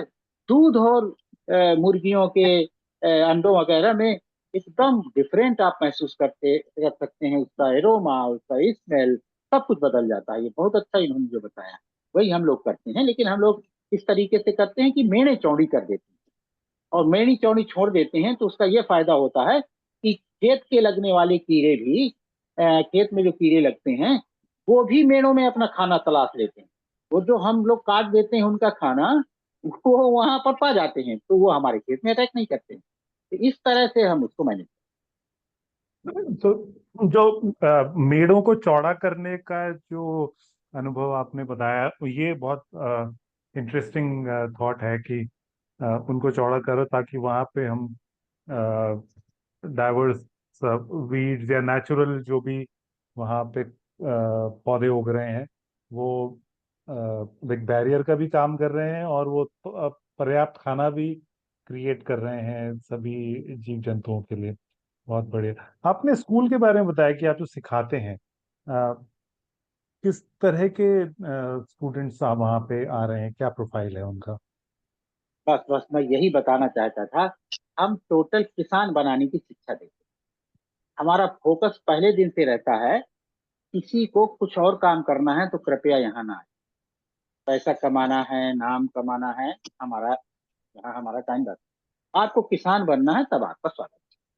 तो किसान बनाने पर पूरा फोकस है हमारा, कि जब हमारा जो अभियान है, जिसको हम कहते हैं humanise agriculture and through humane, माने हम बुद्धिमान लोग खेती में आए और किसान भी बुद्धिमान बने, तभी धरती में अमीरी गरीबी की खाई का पटना होगा, और जो बहुत बड़ी विसंगति में हम फंस गए हैं उससे मुक्त पा सकते हैं। तो हमारा ये अभियान टाइप का है कि लोग किसान बने और बुद्धिमान लोग किसान बने। और उसके जो बेसिक डिफरेंसेस हैं जो क्लासरूम में हम लाते हैं, एक तो ये है कि व्यक्तिवाद नहीं, परिवारवाद। व्यक्तिवादी ना हम माने जो अभी का पूरी आधुनिक शिक्षा का मॉडल है, कृषि का मॉडल है, इकोनॉमिक सिस्टम का बेस है, वो व्यक्तिवाद है। हम परिवारवाद में, कि परिवार में यदि हम प्रसन्नता पूर्वक परिवार में रहते हैं तभी समृद्ध हो सकते हैं। व्यक्ति कभी आज तक समृद्ध नहीं हुआ। तो दूसरा हमारा जो बेसिक डिफरेंस रहता है उसमें, कि स्वायत्तता नहीं, एक इंटेलेक्चुअल इंटरडिपेंडेंट सोसाइटी का है। अभी जो आत्मनिर्भर और स्वायत्तता की बात करते हैं, वो हमारा इसमें फोकस नहीं रहता विद्यालय में। विद्यालय में हमारा रहता है, जैसे मैं दाढ़ी नहीं बनवाऊंगा जब तक मेरा नाई नहीं आए, नाई का इंतजार हम्म। करेंगे। क्यों? क्योंकि नाई का भी भोजन हमारे खेत से जाना चाहिए। इसी तरह बहुत सारे लोग एक दूसरे से जुड़े रहते हैं। उस इंटरडिपेंडेंसी को हम बनाए रखना चाहते हैं, और उसके बिना हमारी खेती संभव नहीं है। तो हमारा जो दूसरा फोकस होता है वो ये होता है। तीसरा ये होता है कि जो अभी का इकोनॉमिक सिस्टम है वो जड़ वस्तुओं के लिए ठीक, जिसमें डेप्रिसिएशन है। हम जीवंत वस्तुओं के मालिक हैं। एक गाय रख लेंगे तो अगले साल 2 हो जाएगी, एक बकरी ले लेंगे तो 2-3 हो जाएंगी। तो उसमें वो सूत्र कैसे काम करेंगे जो हमारे में काम करते हैं? तो हमारे यहाँ मल्टीप्लीकेशन, और हम जो डेड वस्तुओं के लिए इकोनॉमिक सिस्टम यूज करते हैं, तो खेती में हम परेशान हो जाते हैं, किसान परेशान हो जाते हैं, और सही मूल्यांकन भी नहीं किसानों का हो पाता है। तीसरा, पैसा बनाम वस्तु। हम पैसा आधारित नहीं है, हम वस्तु आधारित। माने धन को हम 2 प्रकार का मानते हैं, एक घटता हुआ धन, एक बढ़ता हुआ धन। ये घटता हुआ धन है पैसा रुपया, इसकी कोई औकात नहीं है। लोगों को भ्रम पैदा हो जाता है कि हम पैसे से अंडा, दूध, घी, रोटी, दाल पाते हैं, जबकि वास्तव वो किसी के परिश्रम से ही बनता है, घर की माँ से ही निकलता है, और भ्रम पैदा कर लेते हैं कि पैसे से होता है। हम इस भ्रम को नहीं दूर करेंगे तो कभी भी इस धरती में संतुलन स्थापित नहीं होगा। लोगों को अहंकार बना रहेगा कि हमें पैसे से दूध, जबकि उस दूध इसलिए मिला है कि किसी ने उसको, गाय को खिलाया है, पिलाया है, उसकी सेवा की है, उसका दूध निकाला है, तब पैसे से ये मिला है। तो ये भ्रम हम उसमें तोड़ते रहते हैं अपने इकोनॉमिक सिस्टम में। तीसरा, अभी पूरा का पूरा ये सिस्टम खड़ा है हमारा श्रम को और बुद्धि को अलग अलग कर। बुद्धिमान लोग सब शहर में चले गए हैं, बुद्धिजीवी हो गए हैं, और श्रमिक लोग हम गांव में आ गए हैं, वो मजदूर हो गए। जबकि धरती चलती है तो श्रम क्या हो गया? विवेकहीन श्रम हो गया, इससे अतृप्ति होती। और बुद्धि क्या हो गई? श्रम विहीन विवेक हो गया, उससे भी एक प्रकार की अतृप्ति होती है। करोड़ों अरबों हो जाने के बाद भी अंदर खालीपन बना रहता है, और इधर रात दिन मजदूरी करने के बाद भी तृप्ति नहीं होती है। उसका बीच का रास्ता है विवेक युक्त श्रम, और इसी को हम किसानी कहते हैं। तो विवेक युक्त बिल्कुल। श्रम से तृप्ति होती है और इसी से मुक्ति भी होती है, यह बताने की हमारी चेष्टा रहती है। ये मैंने डिफरेंसेस वो बता रहा हूँ, बताना चाहता हूँ आपको, जहां पर हम मानसिकता को शिफ्ट करने की कोशिश करते हैं। और एक और इसी में जोड़ सकते हैं कि अ, हम्म, अ, ये जो हमारा जो इकोनॉमिक सिस्टम है, जिसमें हम एग्रीकल्चर को जबरदस्ती ला के उसको मार रहे हैं, परेशान कर रहे हैं, वो यह भ्रम पैदा करके कि अ, अ, माने किसानी कोई चीज ही नहीं, किसानी माने कुछ नहीं हो गई। तो उसको हम यहाँ बताने की कोशिश करते हैं कि भाई ये जो ऐसे वाले जो कुछ दिन तक और जिंदा रह पाएंगे, वो इसलिए रह पाएंगे कि किसानों की संख्या देश में ज्यादा है और पैदा कर।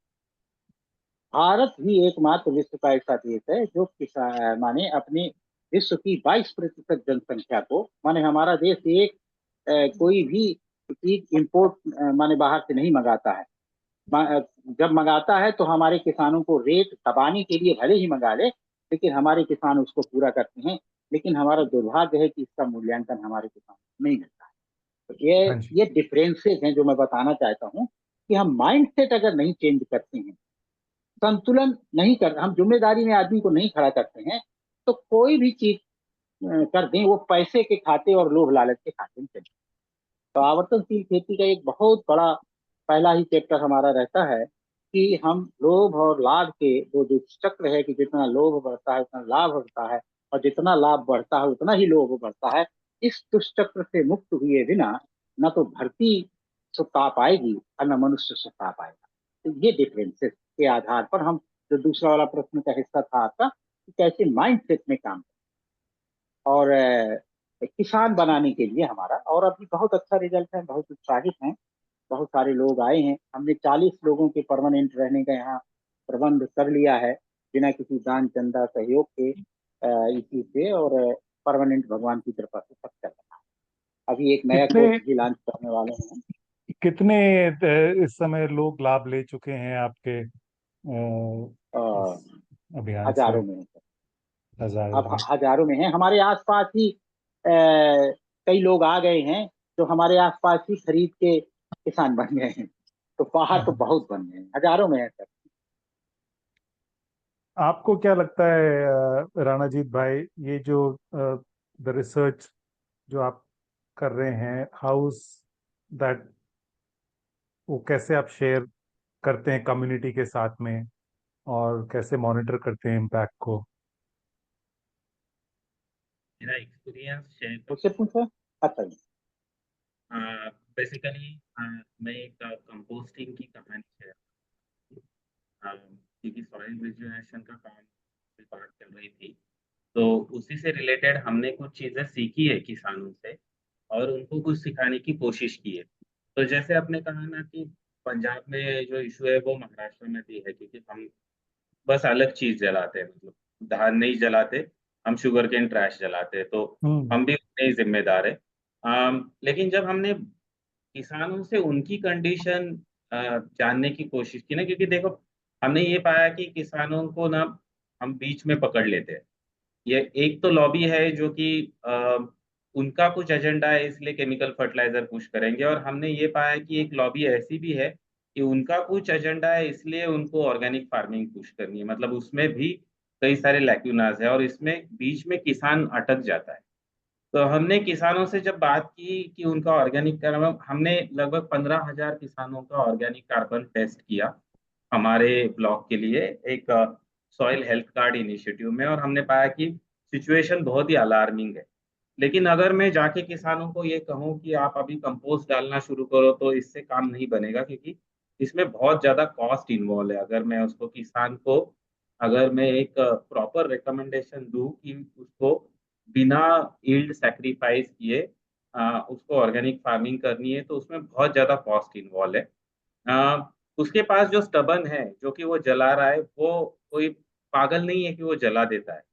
उसको पता है कि ये अगर मैं नहीं जलाता हूँ तो मुझे मेरा जो सॉइल का नाइट्रोजन है वो सारा पुल आउट होगा इसको सॉइल में ही कंपोस्ट करने के लिए, और अभी उसका जो कॉस्ट बेनिफिट रेशो है वो अलाउ नहीं करता उसको, इतना लंबा समय नहीं है उसके पास कि वो धीरे धीरे उसके सॉइल का यील्ड सेक्रीफाइस करके उसके सॉइल को रिजुवेनेट करे।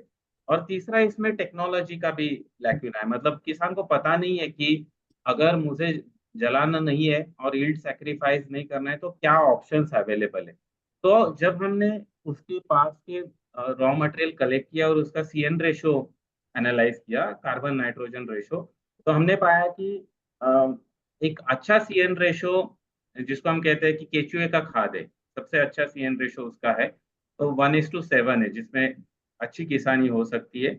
उसके नीचे थोड़ा सा हम कह सकते हैं कि गोबर का है या फिर फार्म यार्ड मैन्योर का है, और उसके पास जो है वो है 1:80। तो हाँ। उससे आ, उसको सॉइल में कंपोस्ट करना, मतलब मैं अगर 1:80 को 1:20 में मिक्स करता हूँ तो कंपोस्टिंग अच्छा होता है। अगर मैं 1:80 को सॉइल में ही रखता हूँ तो सारा नाइट्रोजन सॉइल से डिराइव होगा इसको कंपोस्ट करने के लिए। इसका मतलब अगला जो मेरा फसल है वो सारा पीला हो जाएगा। इसलिए उसको सारा उसको एक तो इकट्ठा करना पड़ेगा, जिसके लिए काफी लेबर लगेगा, और उसको प्रोसेस करना पड़ेगा या फिर उसको वहां पे जलाना पड़ेगा।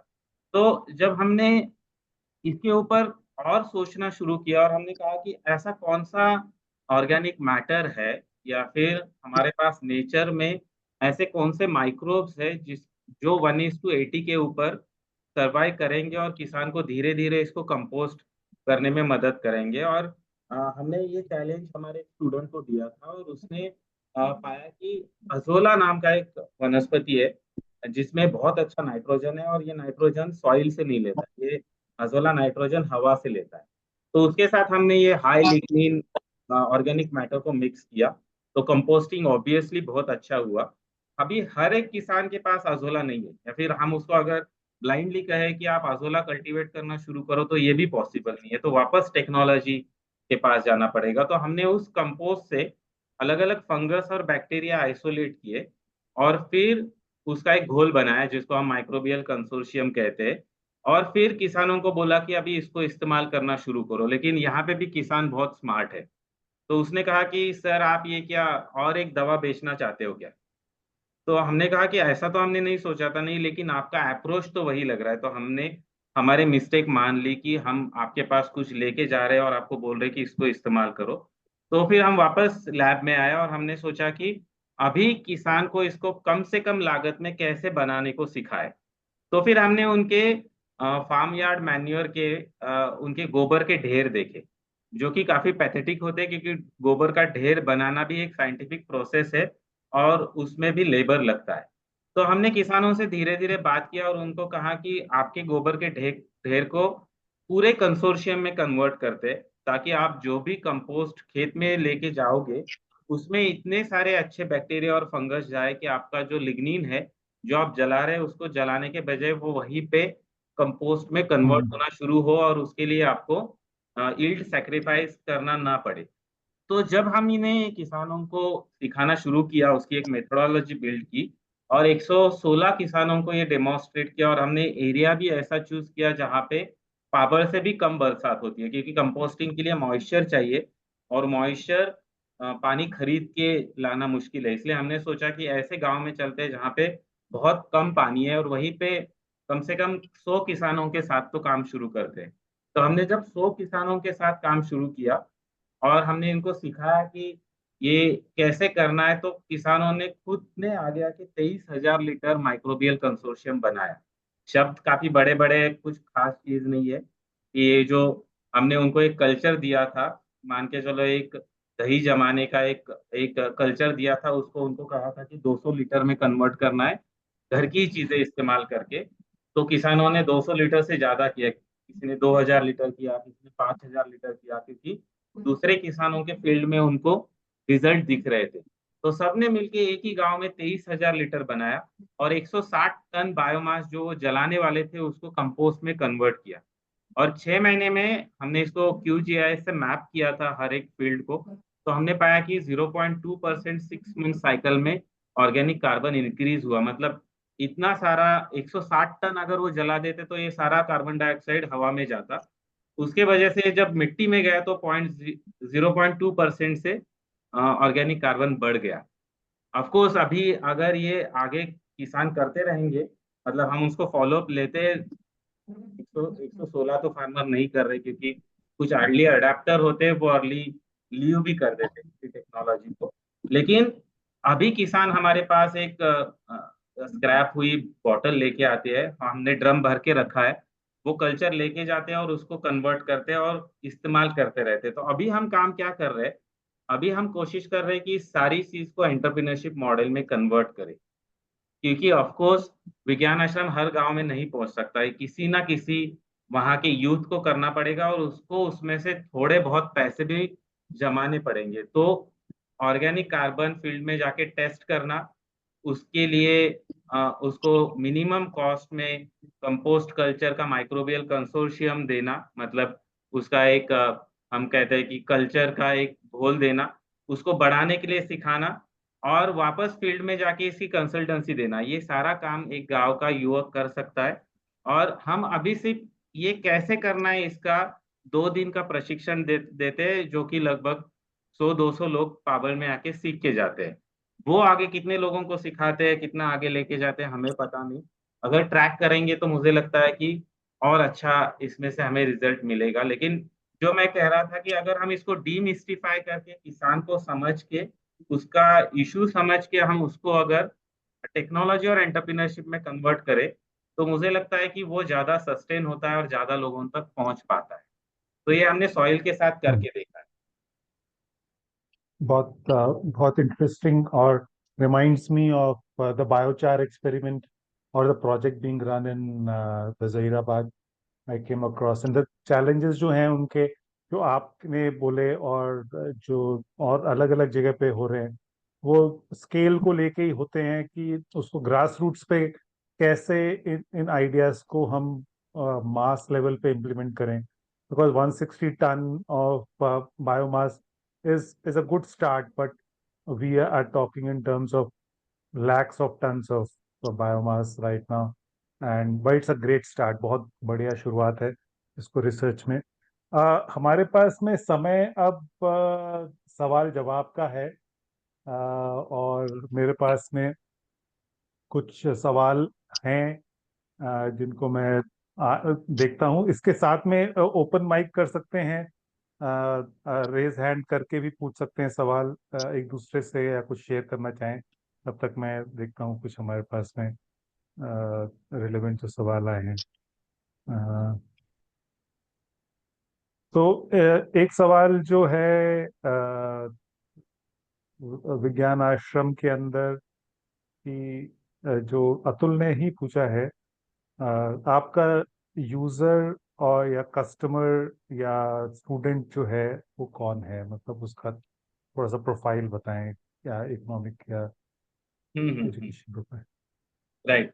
तो विज्ञान आश्रम में हम कहते हैं कि गांव का युवा हमारा प्राइमरी कस्टमर है, लेकिन उसमें से भी किसी को भी गांव में कोई भी व्यवसाय करना है तो उन सारे लोगों को हम मदद करने की कोशिश करते हैं। तो उसमें युवा है, किसान है, महिला बचत गट के लोग हैं, और हम कोशिश करते हैं कि हम उन तक सटीक तरीके से कैसे पहुंच सके। हमने पाया है कि कई बार इंस्टीट्यूट्स बैच ट्रेनिंग लेते हैं, क्योंकि हमें भी एज ए इंस्टीट्यूट हमारा ब्रेक इवन देखना पड़ता है जब मैं training as a product offer करता हूँ। लेकिन हम कोशिश करते हैं कि, और बैच ट्रेनिंग में ऐसे होता है कि 2 लोगों को कुछ चीज सीखनी है, लेकिन हम 20 लोग इकट्ठा करते हैं क्योंकि मुझे सारा उसका इकोनॉमिक्स देखना है। हम कोशिश करते हैं कि वो 2 लोगों तक ही कैसे पहुंचे और उसको टेलर मेड चीजें कैसे सिखाए। तो विज्ञान आश्रम में हम सारी चीज़ों का प्रोडक्शन करते हैं, मतलब मेरे पास फार्म एनिमल हस्बेंड्री है, डेयरी, गोट, पोल्ट्री फार्मिंग, थोड़ा बहुत फार्म है, poly house, nursery, composting unit. वैसे ही हमारे पास मैकेनिकल वर्कशॉप है, इलेक्ट्रिकल लैब है, डिजिटल फैब्रिकेशन का यूनिट है, फूड प्रोसेसिंग यूनिट है, और ये सारे यूनिट एज ए एंटरप्राइज हम चलाते हैं। मतलब हर एक एंटरप्राइज में वहाँ के इंस्ट्रक्टर को और बच्चों को कस्टमर से डील करना है। जैसे मेरे पास वेल्डिंग वर्कशॉप है, तो कोई किसान अगर टूटा हुआ हल लेके आता है तो हम उसको रिपेयर करना सिखाते हैं बच्चों को, और उसके लिए थोड़ा बहुत चार्ज भी करते हैं। तो सारे प्रोडक्शन यूनिट है। तो मुझे कोई फर्क नहीं पड़ता है कि कोई कभी भी ज्वाइन कर सकता है कोर्स। कोई अगर कल मेरे पास बेकरी सीखने को आता है, तो मैं देखता हूँ कि मुझे ब्रेड बनाने का ऑर्डर है क्या, जो कि ऑलमोस्ट होता ही है, क्योंकि मुझे किचन को ब्रेड सप्लाई करते रहने हैं हमारे यहाँ पे। तो मैं उसको वो चीज़ उस दिन सिखा सकता हूँ। तो एक बंदे को सिखाना, 2 लोगों को सिखाना मेरे लिए कोई कॉस्ट नहीं है विज्ञान आश्रम में। इनफैक्ट वो अपॉर्च्युनिटी है कि मैं उसको एनरोल करके सर्विस प्रोवाइड कर सकूँ। तो हम ग्रामीण एरिया में, ग्रामीण इलाके से किसी को भी एज़ अ कस्टमर ट्रीट करते हैं, जिसको किसी को भी टेक्नोलॉजी बेस्ड खुद का व्यवसाय शुरू करना है, उनको हम स्किल ट्रेनिंग से लेके इंक्यूबेशन सपोर्ट तक सारी चीज़ें प्रोवाइड करते हैं। बहुत बढ़िया। करण फ्रॉम फार्मर्सिटी, आई थिंक आपके पास में कुछ इस तरीके के सवालों के जवाब हैं जो आपको विज्ञान आश्रम से मिल जाएंगे। अभी मुकेश भाई ने हाथ उठाया है और मुझे लगता है उनका एक सवाल प्रेम सिंह जी के लिए है, जो उन्होंने पहले टाइप भी किया था। आप सीधा पूछना चाहेंगे मुकेश जी? मनोज भाई, मेरा सवाल एक एक एक्चुअली तीनों वक्ताओं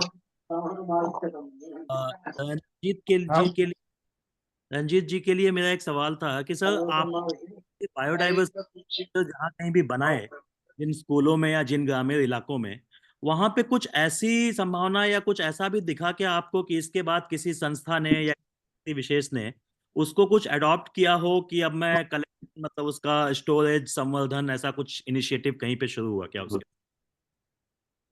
कुछ स्कूलों में हमें ये सक्सेस स्टोरी देखने को मिली कि उन्होंने एक पर्टिकुलर, जैसे हमारे जो स्कूल वेस्टर्न घाट एरिया में है, वहाँ पे उसको हम वाइल्ड वेजिटेबल्स रान भाजी बोलते हैं।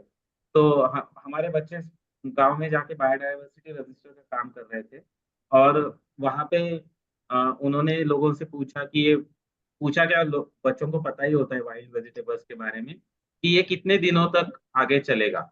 और आगे चल के उस स्कूल ने हमें बताया कि वाइल्ड वेजिटेबल्स को ड्राई करके रखना हमारी जरूरत है, जिससे हमारा एक पूरा प्रोजेक्ट ऑन हुआ, जिसको हम अभी कहते हैं कि सोलर डोम ड्रायर, मतलब एक ड्रायर जो कि खास हाई रेनफॉल एरिया में ही यूज हो। तो नॉट नेसेसरी कि सिर्फ एक सीड या फिर बीज या फिर उससे रिलेटेड ही टेक्नोलॉजी में काम आगे जाए। हम जब ये काम करना शुरू कर देते हैं ना, तो कई सारे एंगल उसमें से पता चलते हैं कि वाइल्ड वेजिटेबल्स प्रिजर्व क्यों नहीं हो रही है, क्योंकि उसका वैल्यू एडिशन के ऊपर किसी ने काम नहीं किया है, तो चलो ड्रायर के ऊपर काम करते हैं। तो सीड तो हम वैसे नहीं आगे ला पाए, लेकिन वाइल्ड वेजिटेबल में हम प्रोसेसिंग में काफी काम हमने आगे बढ़ाया। फैंटास्टिक।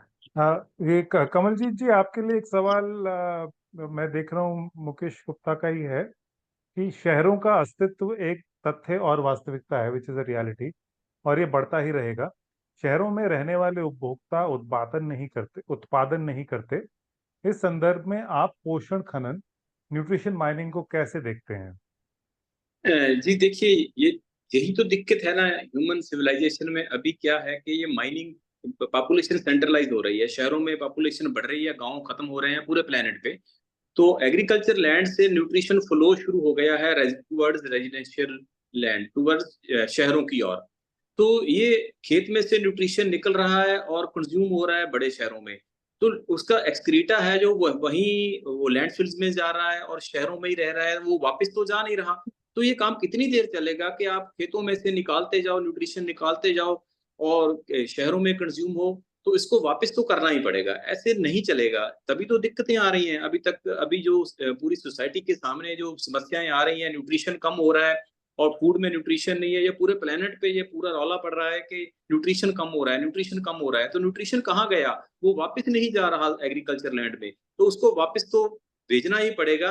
वैसे इसके अलावा कोई और रास्ता नहीं है, ऐसे चलेगा नहीं। उसको वापस मुश्किल है, कोई इतना आसान नहीं है उसको वापस भेजना, लेकिन इसके अलावा कोई और रास्ता भी नहीं है।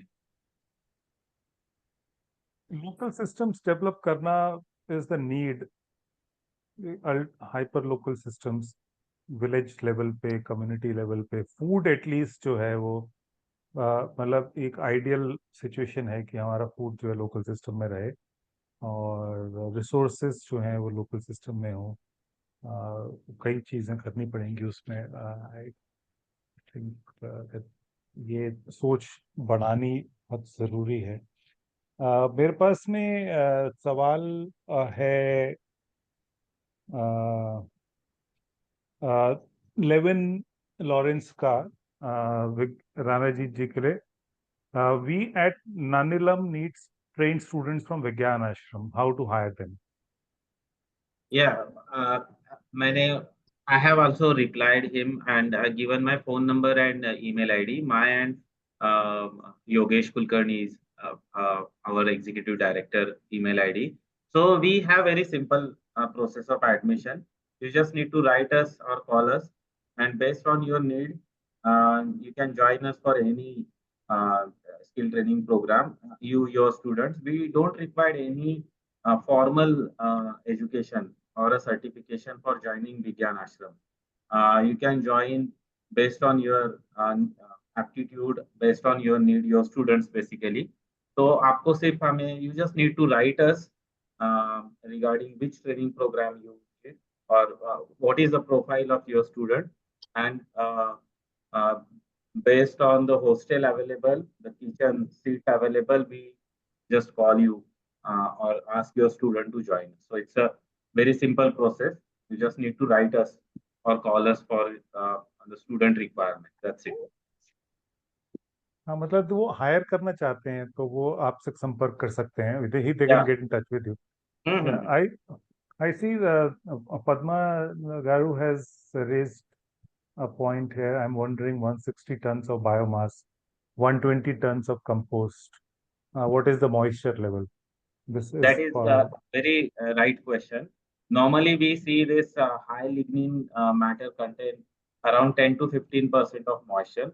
Normally, paper dry, whatever is a paper dry or whatever you burn, ideally it's around 6%, but in the farm, the moisture level keeps little higher. We say 10 to 15% moisture level. So basically, why it's reduced to 120 is because we spray or we train farmers to convert their um, let's say dung or dung peats, basically farmyard manure peats, into good quality microbial culture. So in farmyard manure peat, the dung peat, the moisture is around 30 to 50%. So Yeah. basically, green dung goes to the peat and slowly dries up. Only the upper layer dries. The down layer becomes anaerobic and remains as a dung, which is not of a good compost quality. But because of this microbial culture, this composting starts, but ultimately the moisture level remains higher. So the good quality compost goes into a field, and their high lignin matter start converted into a compost. So that's why, and again, this is very approximate kind of estimation. We haven't done this into a weighing scale. It's a kind of, you collect one into a bucket or a kind of gamla, count it into a kg, and then go back to the farmer after 2 months, do the same thing, and based on volume, you estimate how much has been converted into a compost. So moisture level remains high, but it's good because of higher moisture level, good microbial count you get, and which goes to the field again. When you make the compost, like we are getting around 25 to 30% of the compost. So like if you convert the biomass into the compost, like I'm wondering 75% of the compost, how it is feasible. So like it's That is interesting. true. That is true. But in our case, it's not only this dung and not only the lignin, high lignin matter, but mixture of both. So that's why the recovery is little more than the normal compost. That's what I was wondering, because I think it's because of the lignin mixed with the farmyard, the cow dung and all. That's what has reduced the moisture percentage in Right. the pile. I have a question for all three of our esteemed guests.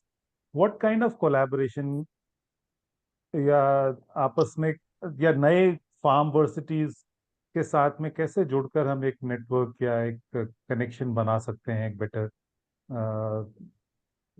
बड़ा impact create कर सकते हैं local systems पे। Yes, मैं I'll Prem ji से come पूछना चाहता हूँ पहले। Let me ask Prem Okay. जी, इज बीन ठीक ठीक। हम लोग यहाँ कैसे कर रहे हैं मैं बताऊं तो शायद उस पे कुछ वो होगा। हमारा फोकस रहता है कि लोग किसानी करें, और किसानी एक ऐसी चीज होती है जो लर्निंग बाई डूइंग और डूइंग बाई लर्निंग का एक कॉम्बिनेशन होता है। सब कुछ सीख के नहीं किया जा सकता है, कुछ सीखते हुए भी किया जा सकता है, सीखते हुए भी करते हैं, करते हुए भी सीखते हैं।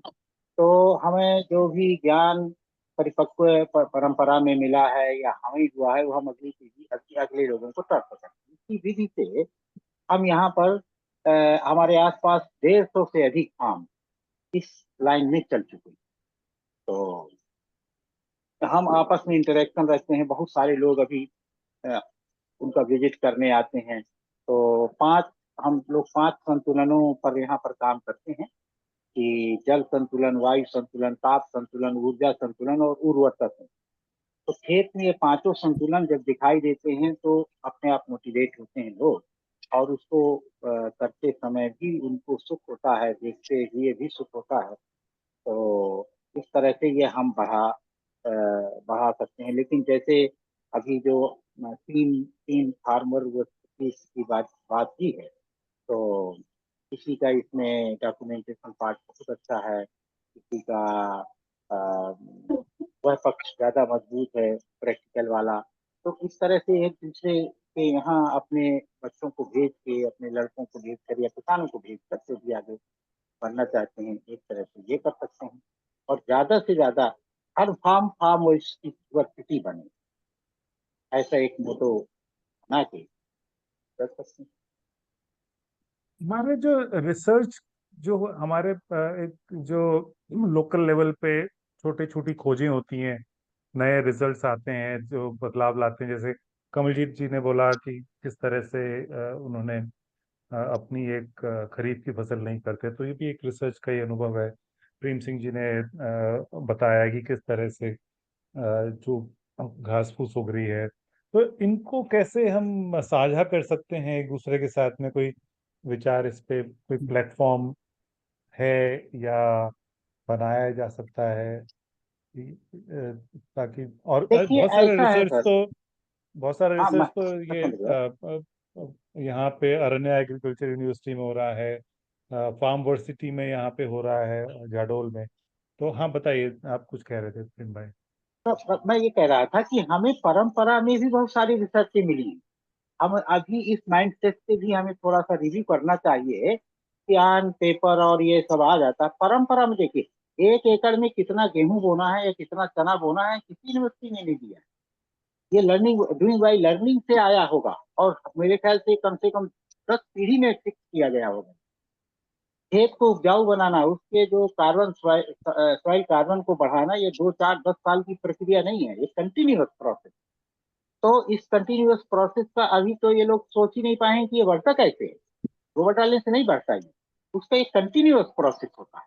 तो ये परंपरा में अपने आप मनुष्य का स्वभाव होता है कि वह जिस पीढ़ी में विकास के, अपनी चेतना के विकास में कि जिस पीढ़ी पीढ़ी में खड़ा होता है, उसकी अगली खोज रहती ही है। वो तुरंत पिक करता है। जैसे अभी बात हुई, मैंने कमलजीत सिंह से बहुत सारा सीख, मैंने विज्ञान आश्रम जी से बहुत कुछ सीख लिया। तो वो एक मनुष्य का स्वभाव होता है मेरे ख्याल से। तो उसको हम एक दूसरे में साझा होते रहे, एक प्लेटफॉर्म में लाने की जो हम सोच रहे हैं, इससे एक खतरा भी है। और खतरा है वही जो अभी तक हुआ है। जैसे आयुर्वेद मर गया क्योंकि एक प्लेटफॉर्म में आया। पहले आयुर्वेद का जन्म हुआ और पूरे हर गांव में एक स्पेशल दवा होती थी, और जब से एक किताब के रूप में आयुर्वेद आया, आयुर्वेद सड़ गया, तालाब में आ गया। जबकि अभी हमारे आसपास ऐसे 2 3 वैद्य हैं जो तत्काल दवा देते हैं और टूटी हुई हड्डी को 3 दिन में जोड़ देते हैं। आयुर्वेदिक नुस्खा है, उसका पैसा भी नहीं लेते हैं।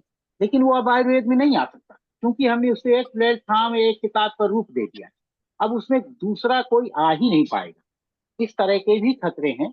इसलिए इसकी परंपरा बनी रहे, हम इसके पक्ष में हैं, बजाय इसके कि किसी एक प्लेटफॉर्म में आ जाए। इसीलिए हम जो बेहतरी चीजें होती हैं वो किसान तुरंत पिक करता है, अपने यहाँ प्रयोग करता ही है। इसी तरह मैंने भी किया है और सब लोग करते हैं। लेकिन एक प्लेटफॉर्म में लाने का जब होता है तो उसमें एक बहुत बड़ा खतरा मुझे जो दिखाई देता है, जो अभी तक हमारी जितनी नेटिव वेराइटीज थी एक प्लेटफॉर्म में लाकर इन लोगों ने नष्ट कर दी और उनके अलग अलग नाम दे दिए। हमारे यहाँ 18 प्रकार हमारे यहाँ पूड़ी के लिए अलग गेहूं की वैरायटी थी, पराठे के लिए अलग थी, और दलिया के लिए अलग थी, और सब प्रकार के खाने उस तरह की गेहूं की अलग अलग चीजें बनती थी। सेवई के लिए अलग थी, अलग अलग वैरायटी थी। आज हम लोगों को रिवाइव करने में 10 साल लग गए, क्योंकि इन लोगों ने प्लेटफॉर्म में आया और इन्होंने तुरंत पैसे के दम पर या किसी दम पर उसको खत्म करके और हमें उसका नाम बदल के दे दिया। अब हम उनके ग्राहक बन गए, हमारे पास नहीं रह गए। ये भी खतरे हैं। इसलिए हमारा फोकस इस पर नहीं हुआ कि कहीं एक जगह रख के हमें तो वाही मिल जाएगी, हमें तो प्राइस मिल जाएंगे, सब मिल जाएगा, लेकिन वो खत्म भी हो जाएगा। इसकी भी एक संभावना है। तो इस पर भी थोड़ा सा ध्यान दें और उसकी अपनी हर फार्म वर्सिटी की विशेषता को उसी की विशेषता के रूप में बना रहने दें। हमारा देश 80 से अधिक एग्रो क्लाइमेटिक जोन है, और 80 एग्रो क्लाइमेटिक जोन्स में अलग अलग गाय की प्रजातियां हैं, बकरियों की प्रजातियां हैं, पशु पक्षियों की, मुर्गियों मुर्गे की प्रजातियां हैं, खेत की वैरायटी। जैसे मेरे इलाके पंजाब में हम घूमे तो एक ही प्रकार की सॉइल है, हमारे यहाँ हर गांव में 3 और 4 प्रकार की सॉइल है। इसलिए हमारे यहाँ अभी भी मिक्स कल्चर चल रहा है खेती। पंजाब में मोनोक्रॉप कल्चर आ गया, क्योंकि एक प्रकार की सॉइल, हमारे यहाँ 4 प्रकार की एक गांव में सॉइल, संभव ही नहीं है कि एक चीज पैदा कर लेंगे। और 3 जैसे हमारे हर गांव बुंदेलखंड का एक पड़ुआ है, एक काबर है, एक मार है, ये लोकल लैंग्वेज है, मुझे नहीं पता इसको इंटरनेशनल क्या है। उसके अलग कृषि यंत्र हैं, अलग बीज हैं, उनकी सोइंग उसी सबकी क्वालिटी है। इस विशेषता को बने रहने के लिए मेरा एक और उसको उसी के रूप में स्थापित रहने, सिलेक्शन का अधिकार है। इसको हम जैसे ही एक जगह लाते हैं तो बहुत बड़ी वो हो जाती है। अभी तक ऐसा ही हुआ है, इसलिए हमारा मन नहीं हुआ इसमें। दूसरा एक चीज जो बहुत ज्यादा फोकस मुझे लगता है आप लोगों का है, तो मैं एक किसान होने के नाते आपको बताना चाहता हूँ कि जैसे आटा गूंथती हैं महिलाएं और खाना वही बनाती हैं, लेकिन उनसे पूछो कि तुम 1 किलो आटा में कितना पानी मिलाती, एक भी नहीं बता पाएगी। ऐसे ही हम किसान हैं, हमें पता है कंपोस्ट कैसे बनाना है और कैसे डालना है, लेकिन आप पूछें लिग्निन पिग्निन टिग्निन टिग्निन, ये हमारा काम खत्म हो जाए। हमें ये पता है कि बकरी का खाद डालने से मेरे यहाँ केले में 285 ग्राम का 1 केला और एक घार में 100 केले केवल बकरी का प्रयोग किया, एक में मुर्गी के खाद का प्रयोग किया, एक में मिक्स खाद का प्रयोग किया। ये सब प्रयोग है हमारे पास, लेकिन इसको जैसे ही हम जनरलाइज करने जाते हैं हम फंस जाते हैं उसमें। हमें नहीं पता है कि वो महाराष्ट्र में हो पाएगा कि नहीं हो पाएगा, मेरे यहाँ होता है आप देखिए। तो इसमें हम एक दूसरे का सम्मान भी कर पाएंगे और इस ज्ञान की बायोडाइवर्सिटी को भी बनाए रख पाएंगे, और हम ये जिद में न पड़े कि हम एक ही प्लेटफॉर्म में सारी पंजाब की सॉइल क्वालिटी और वहाँ का जो एग्रो क्लाइमेटिक जोन है वहाँ का सारा कुछ बुंदेलखंड में, और बुंदेलखंड का विदर्भ में, विदर्भ का उसमें कुछ सामान्य बातें होंगी, सामान्य बातें भी होंगी, सामान्य बात नहीं। तो इसको देखना चाहिए। मुझे ये मैं लगता है किसान कि होने के नाते मुझे लगता है कि इन्हें कहानियों की तरह हम ज्यादा लें, बजाय इसके कि हाँ, हम उसमें वो वापस एकीकरण और नेशनलाइजेशन करने की कोशिश करें। लेकिन हर प्रदेश की नहीं हर कहानी की तरह नहीं है, यहाँ उसका हाँ यहाँ के स्तर पर डॉक्यूमेंट और जो किसान को समझ में आता है हाँ उसके हाँ रूप हाँ में पर उसका वहाँ बेसिस, जैसे जैसे मिनरल का आपका एक दिया हुआ नाम है, हमारे परंपरा में भी कोई ना कोई नाम है, कोई ना अब कोई वो गड़बड़ा जाता है उसमें। समझ गया। आई थिंक ये बात भी डिस्कशन के लिए एक अच्छी है, और कैसे इस सवाल पे हम और अध्ययन करें। हमारा समय असल में थोड़ा सा खत्म हो चुका है ऑफिशियली, लेकिन बातें तो बहुत अभी भी करने की हैं। तो मैं अब ऑफिशियली सबको धन्यवाद करना चाहता हूँ, लेकिन मैं ये कहता हूँ कि हमने थोड़ा सा लाउंज टाइम भी रखा है, जो कि मतलब क्योंकि हमने जितनी बात करनी थी, जो हमारा सवाल जवाब पे काफी हद तक हमने उनको टच किया। थैंक यू राणा जी भाई, thank you Prem Singh ji, thank you Kanwal ji. कहाँ गए, चले गए क्या? वी आर नहीं, मैं हियर। तो हूँ। जी, जी, जी, जी। नहीं, हमारे पास विज्ञान आश्रम के सारे लिंक्स चैट बॉक्स में डाल दिए हैं। सब कुछ है। थैंक यू धन्यवाद। और हमने काफी जो बातचीत करी, आई होप और सिर्फ सिर्फ आप ही नहीं, बहुत और भी लोग हैं हमारे साथ में जो अलग अलग संस्थाओं से, रिसर्च स्पेस ऑर्गेनाइजेशन से हैं यहाँ पे।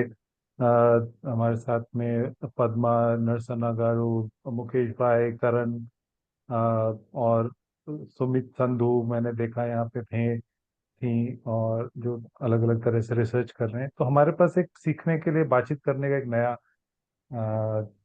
कुछ तरीके मिले, कनेक्शंस क्रिएट हुए। तो आई एम रियली थैंकफुल, सच में तहे दिल से धन्यवाद, शुक्रिया करना चाहता हूँ आप सब लोगों का जुड़ने के लिए यहाँ पे।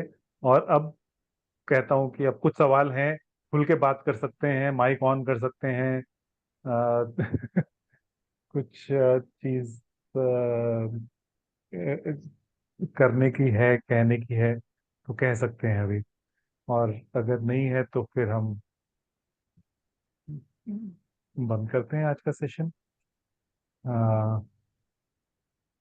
कुछ ईमेल्स हैं, कुछ, हाँ मैं ध्यान देना चाहता हूँ, यहाँ पे कुछ लिंक्स हैं चैट में, जो सभी संस्थाओं के, यहाँ पे हम जिनसे बात करी, विज्ञान आश्रम के, ह्यूमन एग्रेरियन सेंटर के, और करण जी के, सब हमारे पास यहाँ पे डॉक्यूमेंट्स यहाँ पे आ चुके हैं।